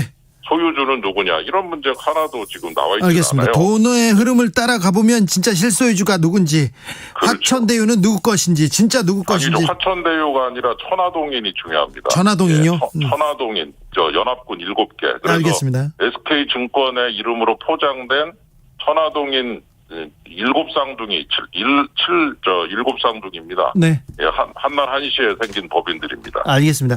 화천대유는 누구 겁니까? 얘기하면서 지금 이재명 지사를 가리키고 있는데요. 국민의힘에서는. 그런데 예. 화천동인에서 곽상도 화천동인이 아니고 화천대유. 화천대유에서 죄송합니다. 화천대유에서 곽상도 의원 아들이 이름이 나왔어요. 이거는 어떻게 보십니까? 예, 5년 전에 입사를 해가지고 아마 6개월 전에 퇴사를 했다고 돼 있고요. 네. 그리고 수년간 근무하면서 건강이 좀 안 좋아져서 퇴사했다는데 그게 3,463억을 가져가게 된 것이 그분의 설계도였다면은 그거는 책임을 져야 되겠지만 3,463억 가져간 거하고 5년 동안 일하다 퇴사한 거하고 지금 같은 수준으로 퉁치려고 하는 건지는 모르겠습니다만. 아니 그런데 이재명 지사하고 여기 특혜 의혹 연관이 있으면 곽상도 의원한테 아버지한테 일렀을 거 아니에요. 저거 이상해요 이렇게. 아니 일개 직원이 그래 이런 큰 자금의 흐름의 설계도를 어떻게 알 수가 있겠습니까? 그런 얘기를 아니 SK증권에서 들어온 거는 화천대유로 들어온 게 아니라 SK증권 이름으로 천화동인 7개에서 따로 들어온 거예요. 지분 6%. 그러니까 직원은 모를 수 있다. SK증권 당연히 모르죠. 그건 화천대유는 제대로 된 법인이고 네. 지금 말씀드린 건 SK증권 이름으로 포장된 6% 지분, 화천대유는 1% 지분 따로 있고요. 예. 6% 지분 따로 있는데 SK증권으로의 회사 돈인 줄 알았더니 그게 개인 7명의 돈이 법인으로 포장돼가지고 특금 신탁으로 들어왔더라는 거죠. 네. 완전히 다른 얘기인데 섞으면 안 되죠. 섞으면 안 됩니까? 원유철. 섞으면 안 되죠. 자, 원유철 5선 의원입니다. 원유철 의원도 화천대유죠. 네, 화천대유 고문으로 재직했어요. 그러니까 제가 지금 겨냥하는 것은 화천대유 옆에 있는 천화동인 1에서 7호까지 법인의 돈이 특금 신탁으로 위장이 돼가지고서 SK증권 이름으로 투자된 그 부분. 그래서 3억을 넣고 아무것도 안 하고 3년 만에 3,463억을 가져간 이 부분. 네. 그 부분에 우선 초점을 딱 맞춰야 된다고 보고. 네네. 화천대유 문제는 그 두 번째로 다뤄야 될 거니까 그 두 개를 막 섞으시면 안 됩니다. 아니 지금 국민의힘에서 화천대유는 누구 겁니까? 화천대유가 문제가 있다고 했는데 화천대유 말고 이제 천화동인으로 가야 됩니까? 그렇죠. 왜냐하면은 천화동인이라는 이름은 투자자 명단에 나오질 않습니다. 예. 왜냐하면은 SK증권으로 포장이 돼 있어요. 예. 그래서 이제 저희들이 옆에 네. 있는 거를 이름을 빌려다가 네. 문제를 제기하는데 구호성으로 쓴 것이고 네. 실제로 우리 청취자들께서는 네. 이 천화동인 가장 문제가 되는 것은 천화동인 1호에서 7호까지 법인 실소유주와 소유주 네. 그리고 거기에 돈을 3억을 집어넣고 대장지구에서 피눈물을 흘리고 계신 우리 입주민들 교통도 불편하고 송전탑 문제 있고 그래서 도대체 이 천문학적 개발 이익이 어디로 갔느냐고 국민청원까지 등장합니다. 네. 이분들께서 지금 이 돈의 행방에 대해 관심을 가지고 그 돈의 일부 혹은 전부가 우리 대장지구에 재투자됐다고 하면 얼마나 그분들께서 조금이라도 교통환경, 알겠습니다. 생활환경이 나아지겠습니까? 의원님. 그 돈이 그냥 더 날아가 버렸어요. 예, 지금. 예. 근데도 한도도 안 놓고 이렇게 제대로 된 계약서, 계약서에 그렇게 돼 있다고 했는데 그 한도들 우선주에다 두고 보통주에다 안 놓는 바람에 네. 우선주 93%가 1,860억을 가져갔는데 보통주 7%가 그건 좀 이상해요. 4,040억을 가져갔어요. 그건 예상합니다. 이런 네. 상황 네. 좀 잘 좀 보고 계속해서 좀 쳐다봐야 된다. 이런 네. 생각이. 사안이 복잡해서 제가 간단히 정리해 보겠습니다. 화천대유는 누구 겁니까? 이거는 별로 중요하지 않고 천화동인 1호에서 7호 거기에서 돈이 어디로 흘러갔는지 이걸 밝혀야 된다. 이렇게 이해하면 되겠습니까? 7호가 SK증권 특금 신탁으로 해서 3억을 넣고 3,463억을 가져간 이 부분. 이 부분이 이재명 지사하고는 아직 관련은 없지 않습니까? 그거는 실소유주를 지금 제가 아까 얘기했지 않습니까? 실소유주를 찾고 있는데 일단 소유주 주주 명단이 등기부등본에 안 나오는데 네. 저희들이 제보를 받았는데 그 제보에 나 있는 그 소유주 주주 그러니까 저 등기부등본에는 대표이사 경영자만 나와요. 네. 근데 저 실소유주 내지 소유주들의 명단 속에 한두 개가 이재명 지사와 가까운 분들의 이름이 들어 있습니다. 알겠습니다. 지금 확인 중이니까 네. 그 어떻게 11만 5,345%를 갖다가 가져간 네. 이 부분을 정상이라고 볼 수 있느냐라는 거기서부터 출발하자는 거죠. 알겠습니다. 잘 이해했습니다. 지금까지 윤창현 국민의힘 의원이었습니다. 말씀 감사합니다. 감사합니다. 화천대유는 누구 겁니까? 지금 화천대유는 누구 겁니까는 그렇게 중요하지 않다고 지금 윤창현 의원이 얘기하셨습니다. 여기에서는 또 천화동인이 중요하다는데 좀 복잡합니다. 경기도 의회에서 의장으로서 화천대유 게이트에 대해서 한 말씀 드리겠다 이렇게 하면서 SNS에 자세히 썼어요. 이거는 대장동 개발은 시민에게 이익을 귀속시킨 성공 사례다 이렇게 얘기하신 강득구 의원 만나보겠습니다. 의원님 안녕하세요. 예, 안녕하세요. 반갑습니다. 저 강득구입니다. 네, 강득구 의원님. 대장동 화천대유 게이트 이 개발 사업이 진행될 때 경기도에 계셨죠? 예, 제가 경기도의 의장이랑 경기도 연정부지사를 지냈습니다. 네. 예. 그래서 이 사안 잘 압니까? 제가 100% 아는 건 아니고요. 제가 연정부지사를 끝내고 우리 경기도의 경인방송이라는 방송사가 있습니다. 네. 이때 일주일에 한 번씩 제가 토론자로 나갔었는데 네. 그 당시에 소위 요 대장동 관련해서 예. TV 토론 주제가 돼 있어갖고 네. 제가 그 전에 의장할 때 좀 관심을 가졌는데 토론을 준비하면서 요 팩트에 관련된 부분을 제가 어느 정도 알고 있어서 네. 아주 상세한 부분까지는 아니지만 이건 이걸 게이트가 아닌데 왜 게이트라고 하는지 이런 부분 속에서 내가 좀 아는 범위 내에서 얘기할 건 얘기해야 되겠구나라고 생각해서 그저께 고민 오늘 아침에 올린 겁니다. 자, 의원님 그래서 화천대유 게이트 이 사건의 핵심은 뭡니까? 그러니까 저는 제가 아는 범위 내에서 제 입장을 갖고 말씀드리면 이런 겁니다. LH가 소위 말하는 이 대장동 부지를 공영 개발을 하려고 했는데 네. 제가 알기에는 이 사업성이 없다고 해서 포기를 했습니다. 그런 다음에 신영수 전 의원 동생 포함해서 LH 출신 인사들 그리고 또 그 관계되는 사람들이 이걸 민간 개발을 하려고 그랬던 거죠. 예. 그래서 실제 이 사람들 중에서 일부는 뇌물을 받아먹고 그래서 구속됐습니다. 예. 그리고 제가 알기에는 신영수 전 의원이 2009년도 국감에서 공영개발 하지 말라고 공식적으로 얘기도 했습니다. 예. 그런데 이재명 지사가 이 성남시장 되면서 이걸 대장동 공영개발 하겠다라고 다시 공영개발로 간 거죠. 네. 이걸 보고 게이트라고 하는 게 저는 이해가 안 돼서 어저께 고민하면서 오늘 페이스북에 올린 겁니다. 공영 개발을 한 성공 사례다 이렇게 말씀하셨는데 그렇죠. 예. 어떤 회사는 1153배 수익률이다. 이거 워렌 버핏도 울고 갈 투자다. 이렇게 언론에서 계속 나오던데요. 근데 생각을 해보십시오. 만약에 그걸 공영 개발을 안 했다 그러면 소위 말하는 투기 세력 또 이 개발 세력들이 그 이익금을 다 가져갔을 거 아닙니까? 네. 근데 공영 개발을 해서 성남 시민한테 5,500억을 돌려줬어. 이걸 보고 게이트라고 하는 게 맞나요? 지난번에 근데 화천대유 이 대장동 개발 사업에 대해서는 박근혜 검찰도 수사를 했죠. 수사를 제가 알기에는 수사를 하고 그야말로 털기 시기로 했을 거 아닙니까? 박근혜 정권과 이재명 지사는 속한 당도 다르니까. 네. 근데 제가 알기에는 그 당시에도 다 무죄로 나온 거 아닙니까? 네. 이거를 다시 게이트라고 몰아가는 보수 언론 포함해서 그리고 예를 들면 소위 말하는 국민의힘 쪽의 논리가 저는 도저히 동의 안 가서 이런 겁니다. 그리고 그 또 각상도 의원 아들이 거기 가장 먼저 지식한 사람 아닙니까? 원유철 전 의원도 거기도 고문으로 있었더라고요. 그러니까 그런 부분들은 오히려 각상도 의원 아들한테 이 부분을 물어보는 게 더 맞는 거 아닌가요? 아, 네. 자, 근데 궁금한 의문이 좀 안 풀리는 부분이 있습니다. 제가 아는 범위 내에서 민간 사업자 모집 공고 마감 다음 날 하루 만에 우선 협상 대상자가 선정됐다.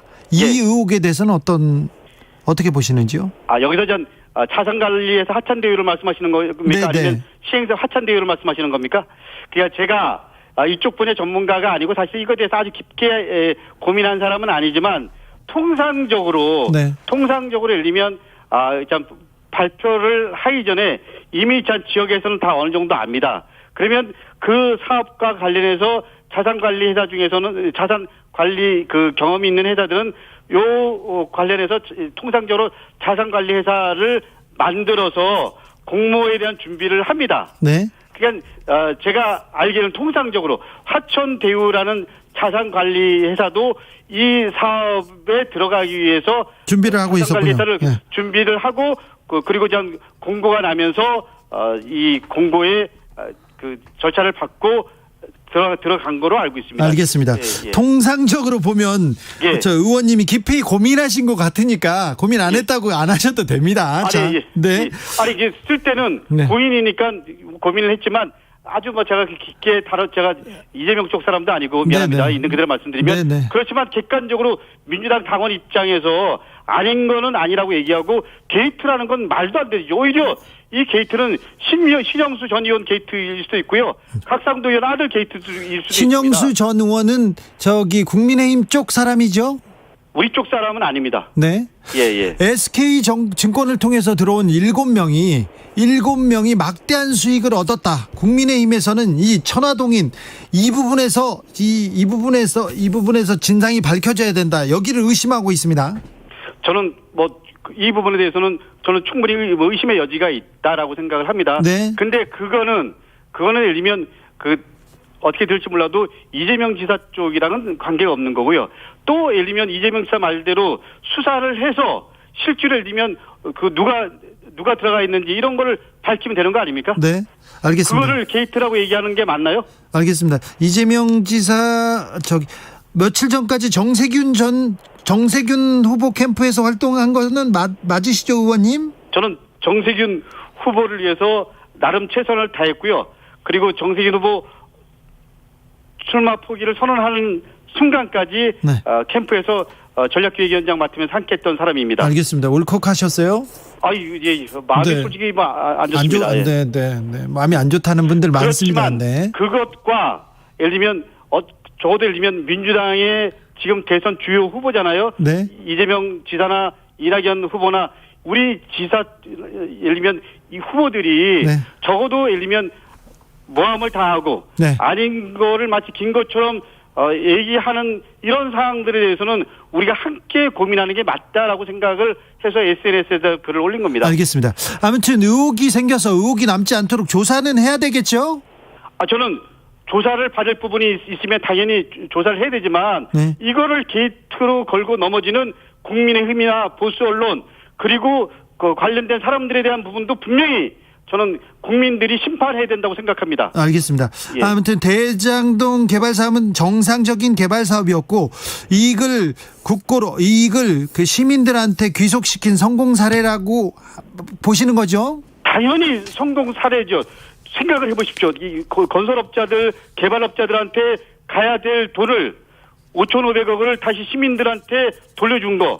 이 공영개발을 통해서. 이게 성공 사례 아닙니까? 신명수 전 의원이 국감장에서 예를 들면 이 부분은 민간 개발을 해야 된다. 이런 거를 거절하고 공영개발을 했다라는 거. 이거 자체를 좋은 사례로 봐야지 이걸 마치 예를 들면 게이트인 것처럼 얘기하고 이걸 마치 예를 들면 비리인 것처럼 얘기하고 이렇게 얘기하는 보수 언론과 국민의힘이 훨씬 더 문제가 있는 거 아닌가요? 알겠습니다. 말씀 잘 들었습니다. 건설업자들, 개발업자들이 이렇게 돈을 많이 버는지 국민들이 좀 의아해하기도 합니다. 무서운 건 건설업자와 개발업자들과 카르텔을 이루고 있는 정치권과 그 주변의 세력들 훨씬 더 문제 있는 거 아닌가요? 네, 문제 있죠. 그래서 신영수 전 의원이 구속됐잖아요.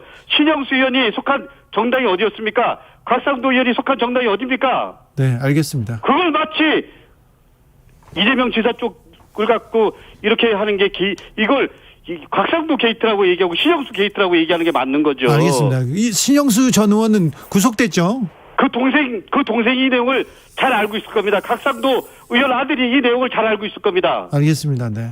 예. 네. 잘 알겠어요. 네. 예. 네. 주진우 미안합니다. 네, 아닙니다. 네. 추석 잘 보내시고요. 잘 이해했습니다. 제가 좀 부탁을 드리면요. 네. 예를 들면 그 워딩이 중요하잖아요. 이거는 네. 화천 대유 게이트가 아니고요. 예. 좋은 사례고요. 그 공영개발 사례고요. 게이트로 몰아가려면 곽상도 아들 게이트, 신영수 전 의원 아들 게이트, 국민의힘 게이트라고 규정을 해 주십시오. 알겠습니다. 예, 감사합니다. 지금까지 강득구 더불어민주당 의원이었습니다. 예, 감사합니다. 예. 정치 피로, 사건 사고로 인한 피로, 고달픈 일상에서 오는 피로. 오늘 시사하셨습니까? 경험해보세요. 들은 날과 안 들은 날의 차이. 여러분의 피로를 날려줄 저녁 한 끼 시사. 추진우 라이브.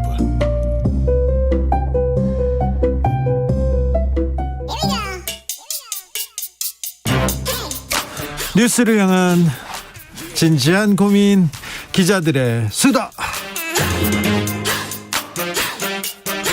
라이브 기자실을 찾은 오늘의 기자는 미디어오늘 정철우 기자입니다. 안녕하세요. 네, 잘 계셨어요? 네. 어떤 일로 바빴어요? 뭐 늘 저기 중재법, 조선일보 네. 주변에 사건들이 많습니다. 네. 오늘은 어떤 이야기 준비하셨습니까? 1등 신문 조선일보와 방상훈 사장 일가의 부동산 재산 규모가 세상에 공개가 됐습니다. 부동산 재산 규모는 어떤 부동산이 있고 뭐가 있다는 거는 알고 있었는데 그 규모를 어느 정도 어림잡아서 발표를 했어요. 예, 김의겸 열린민주당 의원이 어제 국회 대정부 질문에서 밝혔는데요. 네. 조선일보와 방상훈 사주 일가가 보유한 부동산은 총 40만여 평으로 시가는 2조 5천억 원 규모라고 합니다. 2조 5천억 원. 예, 그리고 여의도 면적의 45% 규모라고 하는데요. 쭉 훑어봤더니 예. 정밀하게 추적한 거는 아닌 것 같아요. 근데 공개된 재산만 어림잡아서 공개된 것만 이 정도다 이렇게 발표했습니다. 예, 그렇죠. 그래서 김의겸 의원도 이 조사하지 못한 부동산이 더 있을 수 있다. 이렇게 전제를 하면서 네, 최소한 이 정도다. 예, 이렇게. 그러면 왜 이 재산을 공개했느냐? 네. 이 부동산 조세 정책에 대한 이 공정하고 균형 있는 보도를 위해 이 사실상 공적 업무를 수행하는 언론사의 재산 등록 및 공개제도 도입이 필요하다 이런 주장을 하기 위해서입니다. 또 이 내용은 이 주장은 또 수긍할 만하네요. 네, 일단 이 방상훈 사장과 그 가족의 개인 소유 토지를 보면 뭐 서울, 의정부, 인천, 화성, 대전, 양양, 속초, 부산 뭐 전국 곳곳에 있다고 합니다. 예. 토지 유형을 보면 임야가 32만 평으로 가장 많고 네. 또 저수지도 3만여 평, 대지는 13,000평이고요. 저수지도 가지고 있어요. 예. 그리고 이 조선일보의 광화문에 있는 사옥, 이 사옥의 경우는 토지 면적만 3,900평이고 이 주변 실거래가 등을 통해 추정한 시세는 평당 4억 원, 총액은 1조 5천억 원으로 추정이 된다고 합니다. 네. 저 광화문에 사옥이 건물이 몇 개 있으니까. 네. 그리고 이제 가장 유명한 곳이죠. 이제 방상훈 사장의 장남인 방준호 조선일보 부사장이 지금 갖고 있는 서울시 동작구 흑석동 주택. 아니 여기 방상훈 사장이 아니라 장남이 살아요? 장남이 더 많이 갖고 있더라고요. 땅을. 장남한테 땅이 넘어갔네. 거의 넘어간 것 같은데요. 네, 흑석동 주택을 보면 부속 토지 900여 평 포함해서 총 4,600여 평 규모라고 합니다. 네. 집이. 저희 집은 34평인데.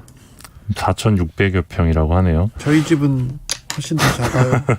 근데 현재 토지 가격은 평당 1억 1천만 원이고 이 흑석동 주택의 전체 토지는 이제 5천억 원 규모로 추산이 된다고 합니다. 굉장히 알짜배기 땅이죠. 여기는 그리고 방상훈 가의 흑석동 주택 주변이 다 개발됐어요. 네, 맞습니다. 그러니까 집가가 엄청 올랐을 거예요. 예, 맞습니다. 이 방준호 부사장의 경우 15살에 89년도였는데요. 이때 4,600여 평 중에 500여 평을 이 조부인 방일령 씨로부터 증여를 받아서 당시 고액납세자 6위에 꼽히기도 했다고 합니다. 네. 그리고 흑석동 주택은 2012년 서울시가 발표한 이 서울에서 가장 비싼 단독주택으로 꼽혀서 그렇죠. 이건희를 제끼고 제일 큰 주택이기도 했습니다. 네. 어마어마합니다. 네, 그렇습니다. 자, 조선일보 일가의 부동산 규모를 공개한 이유가 뭐랍니까, 김의겸 의원님? 네, 아까도 잠깐 말씀드렸는데 이 언론사가 과거에는 부동산 광고라는 이 간접적인 방식으로 이 이득을 취했지만 지금은 자신들의 자산과 임대 수익 상승, 부동산 개발이라는 어떤 직접적인 이해관계와 맞물려 있다 이런 지적을 했고요. 이 언론 보도를 보면 이 세금 폭탄이라면서 상속세, 증여세, 종부세 이런 조세 저항을 부추기는 논조들이 있는데 부동산 세금에 대해서는 특별히 좀 비판적입니다. 예, 이런 것들이 어떤 이 많은 부동산을 보유한 언론사와 사주의 이익과 맞아떨어지는 논조 아니냐 이겁니다. 그래서 언론사와 사주의 재산 공개는 언론에게 영향력에 걸맞는 책임성을 지우고 네. 또 공정하고 객관적인 보도를 하기 위한 기본 전제다 이런 입장을 밝힌 건데요. 그래서 관련 법안 발의를 예고했는데 쉽게 말하면 재산을 공개하게 되면 저 같은 그런 미디어 비평지 기자들 입장에서는 각 언론사별로 이해충돌 보도가 있는지를 확인을 할 수가 있게 그렇죠. 됩니다. 예. 예, 그런 측면이 있고요. 또 언론사주 재산 공개 요구가 이번이 처음은 아니고요. 사실 김영삼 정부에서 이 공직자 재산 공개 제도를 도입할 때 언론사주 재산 공개도 도입하려고 추진을 했었는데 한번 무산이 됐다고 합니다. 네. 그래서 이제 거의 한 수십 년 만에 다시 이제 논의가 시작될 것 같습니다. 김대중 대통령 때 이 언론사주 관련된 재산이 몇 가지 문제가 돼가지고 큰 문제가 돼서 그린벨트에서 그리고 개발 사업에서 큰 특혜를 받다고 해서 문제가 됐는데 이번에 다시 문제가 됐습니다. 네. 고민해봐야 될 부분인 것 같습니다. 너무 많이 가지고 있어요. 너무 네. 많이. 1935님께서 34평 부럽네요. 이렇게. 정철은 부럽다. 네. 많이 부럽네요. 네. 뜻밖의. 네, 뜻밖이라뇨. 저도 엄청 부럽는데.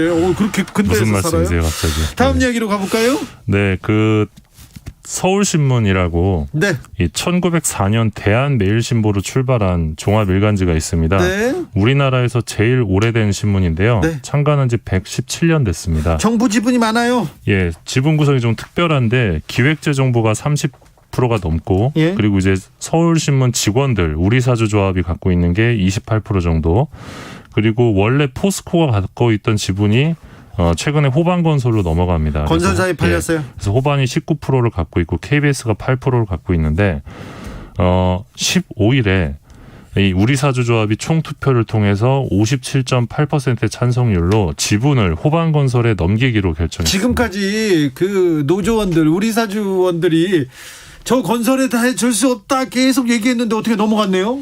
예. 투표를 통해 이렇게 넘어가게 됐는데요. 반대도 이제 42%였기 때문에 네.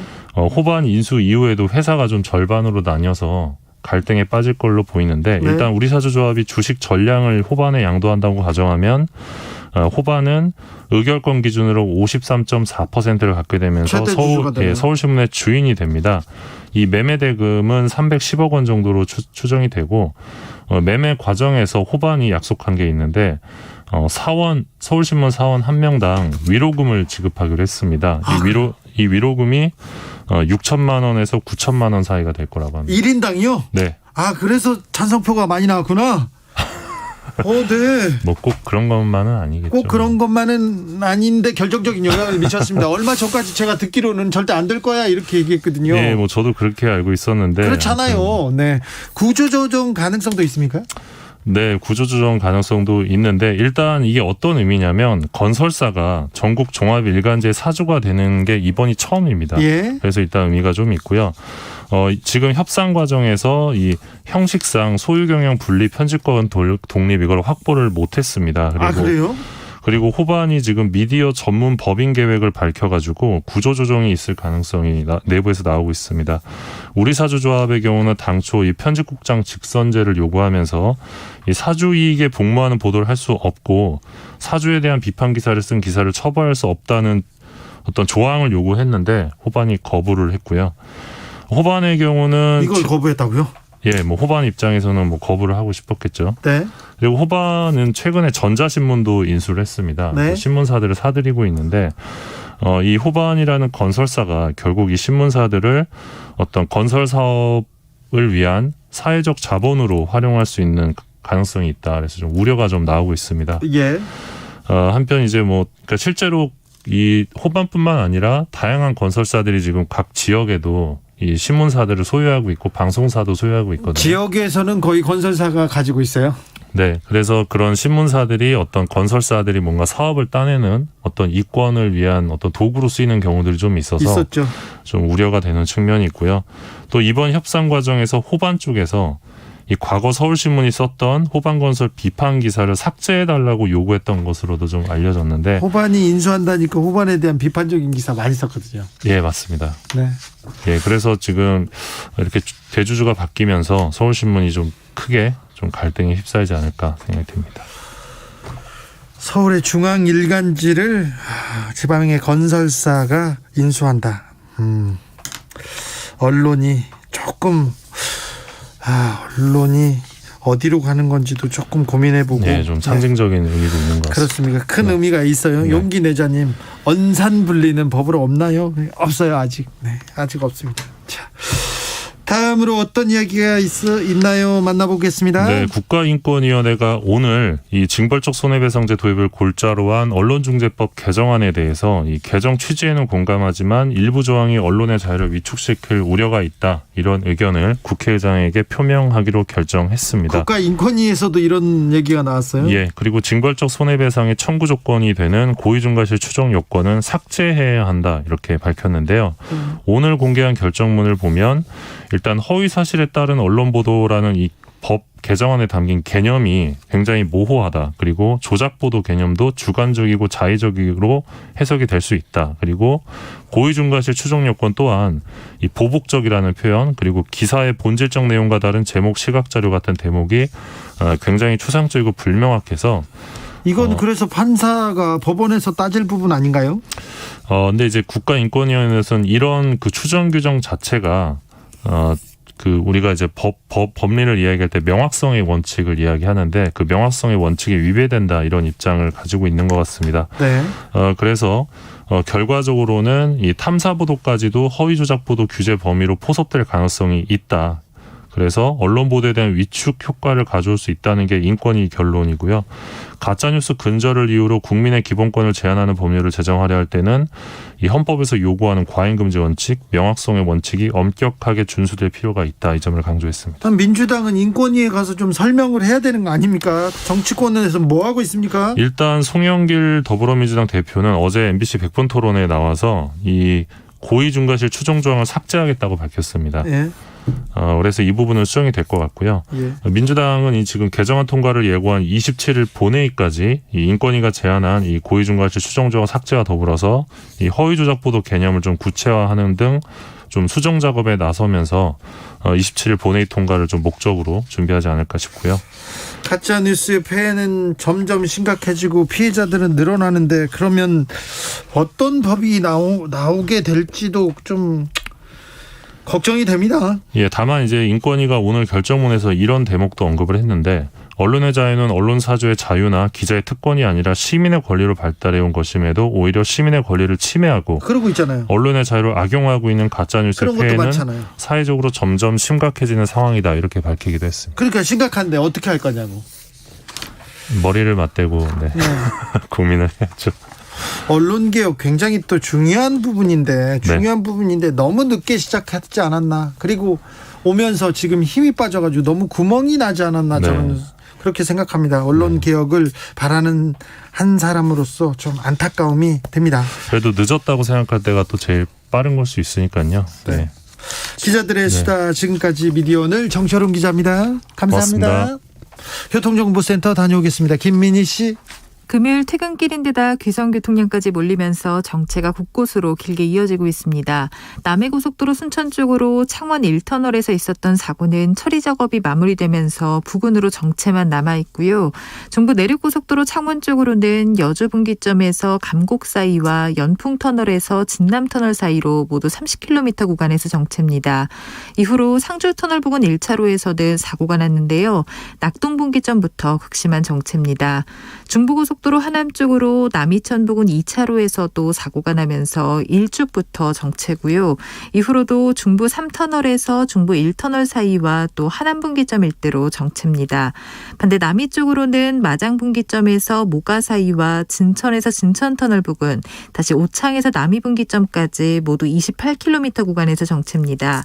그 밖에 경부고속도로 부산 방면 정체는 모두 77km로 늘었는데요. 서울요금소를 빠져나오자마자 죽전에서 수원 사이 정체가 심하고요. 이후로는 북천안에서 옥산 사이 정체만 40km 구간으로 가장 길게 이어지고 있습니다. KBS 교통정보센터였습니다.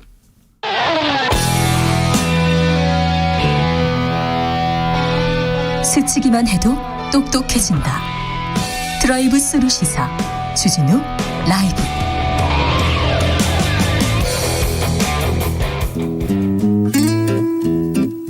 현실의 불이 꺼지고 영화의 막이 오릅니다. 영화보다 더 영화 같은 현실 시작합니다. 라이너의 시사회. 영화 전문 유튜버 라이너 어서 오세요. 네, 안녕하세요. 잘 지내셨어요? 네, 잘 지냈습니다. 자, 추석이 다가옵니다. 추석에 옛날 같았으면 영화 대전 막 이랬을 텐데, 대작 막 공개하고 그랬을 텐데 올해는 어떻습니까? 올해는 아무래도 예년처럼 아주 엄청난 대작들이 각축전을 벌이지는 않는데요. 네. 그래도 지금 기적이라는 영화. 기적? 네, 기적이? 네, 기적. 예. 뭐 새로 간이역을 만드는 그런 이야기인데요. 실화 네. 바탕이고요. 박정민 씨, 임윤아 씨 나오는. 내 정민이 잘 알지. 네. 이윤아 내도 잘 알죠. 네. 인생 상담도 해주고 그랬어요. 네, 잘 아시는 분들 나오는. 네. 네, 굉장히 감동적인 가족과 보기 좋은 게 기적이고요. 네. 또 반대편에는 보이스라는 영화 나왔습니다. 네. 네, 그거는 약간 느낌이 전혀 달라요. 네. 이쪽은 좀 액션과 이런 스릴러 이런 느낌이고요. 네. 한쪽은 또 가슴 따뜻해지는 감동. 이렇게 두 작품이 지금은. 보이스는 누구 나옵니까? 보이스 제가 갑자기 이름이 기억이 안 나는데. 변요한. 네, 맞죠. 김무열. 네, 맞습니다. 요한이도 잘 알죠. 네. 변요한 배우 자산어보에서도 되게 좋은. 네. 같이 콘서트도 가고 막 그랬죠. 네. 죄송합니다. 네. 자, 오늘은 어떤 이야기 해볼까요? 네, 최근에 정치권에 굉장히 많은 이야기들이 있는 것 같습니다. 사실 선거를 앞두다 보니까 항상 이 벌이는 싸움의 주된 내용이 서로를 공격하고. 네, 공작이라는 얘기 계속 나오죠? 네, 정치 공작 얘기 계속 나오고. 제가 볼 때는 다 네거티브하고 서로를 비난하는 것 같은데요. 네. 뭔가 서로를 존중하거나 상대자로 인정하거나 어떤 정책적인 이야기를 나누는 거는 참 보기가 어렵고 계속 무수한 의혹만이 난무하고 있는 것이 아닌가 하는 생각이 듭니다. 그래서 굉장히 안개 속에 있는 것처럼 희미한 것 같다 이런 생각이 드는데요. 네. 이런 상황을 영화로 그려내는 거는 정말 어려운 일인 것 같습니다. 예. 네. 그런 면에서 어떤 정치인들의 여러 어떤 작전들, 계획들 혹은 속임수와 기만 이런 걸 드러낸 흔치 않은 영화가 한 편 있어서 가지고 왔습니다. 오늘 소개할 영화는요. 아담 맥케이 감독의 바이스라는 영화입니다. 바이스. 이거 딕 체니 부통령 얘기하는 거죠? 바이스 프레지던트 할 때? 네, 맞습니다. 그 부시 행정부 때 있었던 실제 사건을 바탕으로 만든 작품이에요. 지난번에도 잠깐 말씀드렸는데 이 할리우드 영화는 인명, 실명, 실제 지명, 실제 사건 이런 게 그냥 영화에서 고스란히 나옵니다. 그래요? 네. 이거 정치 살아있는 사람들이고 지금 다 활동하는 사람들인데 이거 쉽지 않을 텐데요. 네, 그냥 이름이 다 나와요. 네. 이게 미국 영화가 가지고 있는 어떤 힘이죠. 우리나라 같았으면 이름을 다 바꿀 텐데 이게 여기는 그렇게 하지를 않습니다. 그래서 아담 맥케이 감독이 빅쇼트라는 영화로 유명해진 감독이고요. 빅쇼트. 대단했죠. 네네. 그리고 이번 바이스 때도 실력을 발휘했습니다. 이 딕 체니는 아시겠지만 원래 이름은 리처드 브루스 체니고 딕 체니는 애칭인데요. 네. 이 사람이 이제 그 굉장히 유명한, 실제로 부시 행정부 때 정권을 쥐락펴락하면서 실제 권력을 갖고 있으면서 부통령이 대통령을 꼭두각시로 만들었다, 이런 의혹을 받고 있는 인물이에요. 그렇죠. 진짜 실력자였죠. 네, 그런 면에서 많은 생각을 하게 만드는데요. 뭐 차이점이 있다면 이분은 진짜 실세라는 게 좀 다르다고 할 수 있겠습니다. 네, 헤들님께서 모리타니안 봤습니다. 용서했기 때문에 감옥 안에서도 자신은 자유롭다고 했던 주인공의 말이 인상 깊었습니다. 네. 오늘 영화 어떤 영화일지 기대됩니다 얘기하는데, 황운규님 요즘 영화보다 뉴스가 더 재밌어요 얘기하는데, 이거 뉴스를 진짜 재미있는 정치인을 지금 영화로 만들었다니까요. 영화 속으로 들어가 보겠습니다. 네, 영화는 이 딕 첸이라는 인물의 젊은 시절을 보여줘요. 젊은 시절에는 이분은 정치하고는 관계가 없었어요. 네네, 아무것도 아니었다라고 회상을 하는데요. 네. 그냥 야외에서 야외 노동하는 사람이었습니다. 그냥 뭐 건설 현장도 나가고 뭐 이런 사람이었는데요. 술을 엄청 좋아해서 술집에서 싸우고 음주운전해서 이제 걸려서 폐인이 되기까지 해요. 제 친구도 이런 사람들 많습니다. 네. 그런데 이런 딕을 바꾼 사람이 바로 아내입니다. 네. 아내가 이제 무심양면으로 옆에서 도와주면서 정신 차리라고 하니까 정신 차려서 공부를 시작해서 공무원이 된 거예요. 제 친구들은 아내를 만나서 더 많이 아내를 괴롭히고 있습니다. 지금 가족들이 힘들게 하고 있어요. 네. 딕 체니는 정신 차려서 공무원이 됐군요. 네, 굉장히 걱정되는 일이지만 아무튼 이분은 이제 공무원이 돼서 백악관 인턴으로 들어간 겁니다. 예. 근데 거기에서 이제 문제의 만남을 갖게 돼요. 바로 자기가 모시게 된 사람이 바로 도널드 럼즈펠트였습니다. 우리는 도널드 럼즈펠트 하면은 국방장관으로 알고 있는데요. 이 사람을 만나서 정치를 그 사람한테 배워요. 이분이 보수의 뭐라고 해야 되나? 보수의 이 그 큰 줄기에 가장 중요한 위치에 있는 사람입니다. 네, 맞습니다. 네, 보수 강경파에. 네. 그리고 이 도널드 럼즈펠트는 이 딕 첸이라는 사람이 말수가 적고 굉장히 충성스럽다고 생각해서 좋아했었어요. 네. 그랬는데 이게 문제가 생겨요. 뭐가 문제가 생기냐면 이 닉슨 대통령 시절이거든요. 이때가. 네. 닉슨 대통령이 저 안에서 대화를 나누는 거예요. 방 안에서. 예. 거기에서 이제 캄보디아 폭격이 이루어질 거라는 말을 듣게 됩니다. 네. 근데 그게 딕 체니가 볼 때는 무슨 밀실 정치하는 것처럼 자기들끼리 들어가서 쏙닥쏙닥 얘기하고 그게 결정이 돼버린 거예요. 예. 그때 딕 체니가 도널드 럼즈펠트에게 물어봅니다. 우리의 신념은 뭔가요? 순수했구나 그때까지는. 네, 그때 이제 럼즈펠트가 진짜 멍하니 있다가 폭소를 터뜨립니다. 네. 그러니까 정치인이 우리의 신념은 무엇이냐라고 물어봤을 때 웃음이 나오는, 모두가 그냥 비웃어버리는 이런 세계라는 걸 딕 체니는 알게 돼요. 예. 그리고 나서 이 사람이 이제 그야말로 딕 체니와 그 일당들이 철학도 없고 신념도 없고 그냥 욕망, 그리고 정쟁에서 승리하기 위한 그런 기술을 연마하는 그런 정치 집단으로 변모해버립니다. 예. 사실 이분들을 우리가 흔히 네오콘이라고 부르는, 그렇죠. 예, 그런 사람들인데 이 사람들이 어떤 신념이 전혀 없다는 거, 그런 걸 이제 영화는 고발하고 있고요. 공화당의 주류, 보수의 강경 우파들, 네오콘 집단입니다. 여기는. 네, 맞습니다. 그 신보수주의라고 하는 사람들인데요.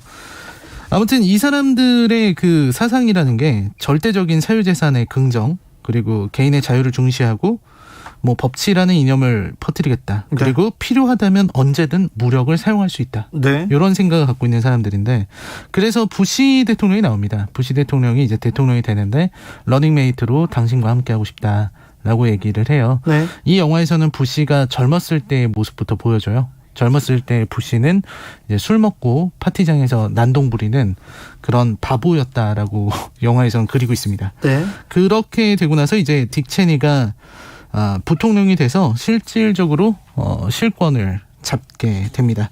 근데 문제는 뭐냐면 이 딕 체니의 정치적 역량이 너무 뛰어나고, 그리고 딕 체니 자체가 문제라는 거죠. 그렇습니까? 네. 문제요. 딕 체니가 문제라 이게 어떤 이유 때문이죠? 네, 영화에 나온 바에 따르면요. 이 사람은 부통령으로 있으면서 부시 행정부에 있는 모든 요직에 자기 사람들을 다 꽂아 넣습니다. 네. 그리고 법률을 계속해서 파고들어요. 예. 파고들어서 자신에게 유리한 해석을 해냅니다. 예. 그래서 딕 체니가 정치할 때 제일 중요하게 생각한 사람이 법률적인 조언가예요. 예. 변호사나 이런 사람들을 항상 옆에 두고 있고요. 그게 어느 정도냐면요. 이 법에 어긋나지 않고 내가 하는 행동이 그 범위에 포함되지만 않는다면 무엇이든 할 수 있다. 예. 내가 하려는 행동이 법에 없다면 나는 해도 된다. 이런 위험한 생각을 갖고 있는 거죠. 네. 그래서 9.11 테러가 벌어지는 상황에서 네. 사실상 부시는 그때 다른 데서 이제 읽어주고 있었잖아요. 아이들. 예. 근데 딕 체니는 그때 그 중앙에 있었습니다. 백악관에 있었는데 그때 그 관계부처 사람들을 모아놓고 그 사람들 얘기는 회의를 하는데 전혀 듣지 않고요. 자기 옆에 변호사한테 네. 법률적인 걸 물어봅니다. 여기에서 내가 어디까지 할 수 있는지를 물어봐요. 그러니까 대통령이 없으니까 대통령은 그때 부시 대통령은 초등학교에서 네. 동화책을 읽어주는 그런 행사를 갔던 때 들어가자마자 거기에서 9.11 테러에 대한 소식을 접합니다. 그런데 딕 체니가 청와대 백악관에 있으면서 네. 거기에서 바로 사람들이 뭐라고 얘기하든 아무것도 안 듣고 내가 어디까지 권한이냐, 어디까지 내가 할 수 있고 어디까지 결정할 수 있는지를 알려고 해요. 네. 그러니까 9.11이 벌어졌는지 그런 거는 전혀 중요하지 않고 여기서 자신의 철저하게 어떤 법률적인 문제가 있는지를 체크하는 거죠. 대통령의 자리 아니면 이 권력을 어디까지 쓸 수 있는지를 알아본다는 거죠. 네, 맞습니다. 그래서 사실은 이 영화에서는 이 딕 체니라는 인물을 영화에서 이제 실제로도 심장병이 돋아서 한번 쓰러진 적이 있었던 것 같아요. 네, 네. 근데 영화에서는 그 심장을 보여주기까지 합니다. 그래요? 그러니까 그 감독의 연출에 의하면 저는 그렇게 해석했어요. 이게 바로 보수의 네오콘의 심장이다. 이걸 보여주려는 연출이었던 것 같았어요. 그래서 죽을 뻔했던 딕 체니가 그 새로운 심장이 이식되고 다시 심장이 뛰면서 다시 돌아오고 이렇게 되는데요. 이 영화에서는 마지막에 이렇게 임기를 해놓고 임기가 끝날 무렵에 오바마 대통령이 좀 유력해 보이니까 방송마다 나와서 오바마를 왕성하게 비판하면서 돌아다니는 그런 정치인의 모습을 보여줬습니다. 네. 정말 대단한 사람인 거죠. 라이너가 보기에 이 영화의 핵심은 뭔가요? 네, 이 영화를 보시면은 엔딩 크레딧이 올라가기 전에 마지막에 나오는 영상이 있어요. 이거는 마치 영화관에 있는 사람들을 찍은 것 같은 그런 연출을 했거든요. 네. 이 영화가 끝나고 영화관에 있는 남자 둘이서 싸우기 시작합니다. 네. 한 사람이 집어 던지면서 거짓말이다. 이건 민주당에서 만든 거다. 이렇게 얘기를 하고 그리고 다른 사람이 나와서 막 얘기를 하는 거예요. 오바마가 답이다. 이러면서 진영끼리 싸움을 시작하는 거죠. 네. 그리고 그걸 구경하는 사람들은 분노의 질주 얘기를 하면서 지나갑니다. 네. 그러니까 이런 어떤 힘들게 취재하고 뭔가 자기들이 진실이라 믿는 걸 보여줘도 결국은 이 영화 이런 얘기도 대중은 오락거리로 받아들이거나 아니면은 진영 싸움의 한 도구로만 활용할 뿐이라는 그런 메시지를 갖고 있는 것 같아요. 네. 그래서 너무 엄숙하게 받아들이지 말라는 그런 뜻으로 저는 받아들였습니다. 아담 맥케이 감독의 뭐라고 해야 되나요? 장난. 네, 맞습니다. 이게 많이 그 관객들한테 생각할 수 있는 자리를 좀 깔아줬군요. 네. 자, 이 추석에 라이너가 이 바이스를 들고 나온 이유가 뭡니까? 네, 사실 조지 부시의 러닝메이트면서 실제로 실권을 갖고 있었던 부통령 딕 체니가 너무 재밌는데요. 왜냐하면 사실 부통령이라는 자리는 보통 허수아비에 가까운 자리라고 생각하잖아요. 네. 근데 이 사람은 정말 역대 어떤 사람들과도 다른 권력을 가지고 있었고 네. 이때 이 사람이 권력을 갖고 있을 때가 사실 전쟁이 일으켰잖아요. 그렇죠. 트럼프 대통령과의 비교는 어떨지 모르겠지만 이 영화가 나올 때까지만 해도 최악의 정권은 부시 행정부였습니다. 9.11 테러 이후에 아프간 전쟁, 이라크 전쟁 계속 얘기했지 않습니까? 네, 게다가 고문 이슈도 있었고 네. 거기에 서브프라임 모기지, 리만 브러더스 사태 이런 것까지 펼쳐지면서 파란만장했던 정부로 기억되고 있습니다. 네. 이런 상황에서도 사실 이 인물이 어떤 사람인가. 그래서 그 어떤 행정부가 잘못되는 데는 이런 이상한 사람이 있었기 때문이다라는 감독의 메시지가 있었다는 생각이 들고요. 딕 처연이 문제적 인간이었고 굉장히 좀 관심거리였어요. 그런데 영화가 그렇게 주목받지는 못했습니다. 네, 맞습니다. 그 이유가 저는 그런 것 같아요. 사실 어떻게 보면은 이 영화가 날카로운 카메라를 아주 날카롭게 들이댔지만 네. 아무래도 살아있는 권력자, 네. 살아있는 사람을 대상으로 하다 보니까 네. 한계가 어쩔 수 없이 보이는 것 같더라고요. 네. 한계가. 생각처럼 뭔가 진짜를 보여줄 것 같았지만 네. 그것까지는 미치지 못한 것이 이 영화의 좀 아쉬운 부분이라고 생각하겠습니다. 알겠습니다. 아무튼 정치인이 어떻게 세상을 바라보느냐, 그 사람의 철학에 따라서 이 세상이 바뀔 수도 있어요. 네. 그래서 정치인한테 철학이 가장 중요하다고 생각되고, 지금 이 대선 레이스에서도 그 정치인의 철학을 보고 싶은데, 그렇죠. 철학의 빈곤이 아니라 아예 부재를 보이는 사람들이 너무 많아서 좀 안타까운데, 네. 이 바이스 보고 그런 생각을 좀 했으면 좋겠습니다. 네, 딕 체니가 바로 그런 사람이었습니다. 그래서 우리 라이너가 바이스를 들고 왔습니다. 시사회 오늘의 작품은 바이스였습니다. 라이너 감사합니다. 네, 고맙습니다. 최성우님이 정치인의 철학, 고 노회찬 의원의 모든 시민이 악기 하나쯤 연주하는 세상. 갑자기 그분이 그리워지네요. 얘기하십니다. 그러네요. 네, 그립습니다. 주진우 라이브 마칠 시간입니다. 오늘 돌발 퀴즈 정답은 유엔이었습니다. 서태지의 울트라매니아 들으면서 저는 여기서 인사드리고요. 저는 내일 오후 5시 5분 주진우 라이브 스페셜로 돌아오겠습니다. 지금까지 주진우였습니다.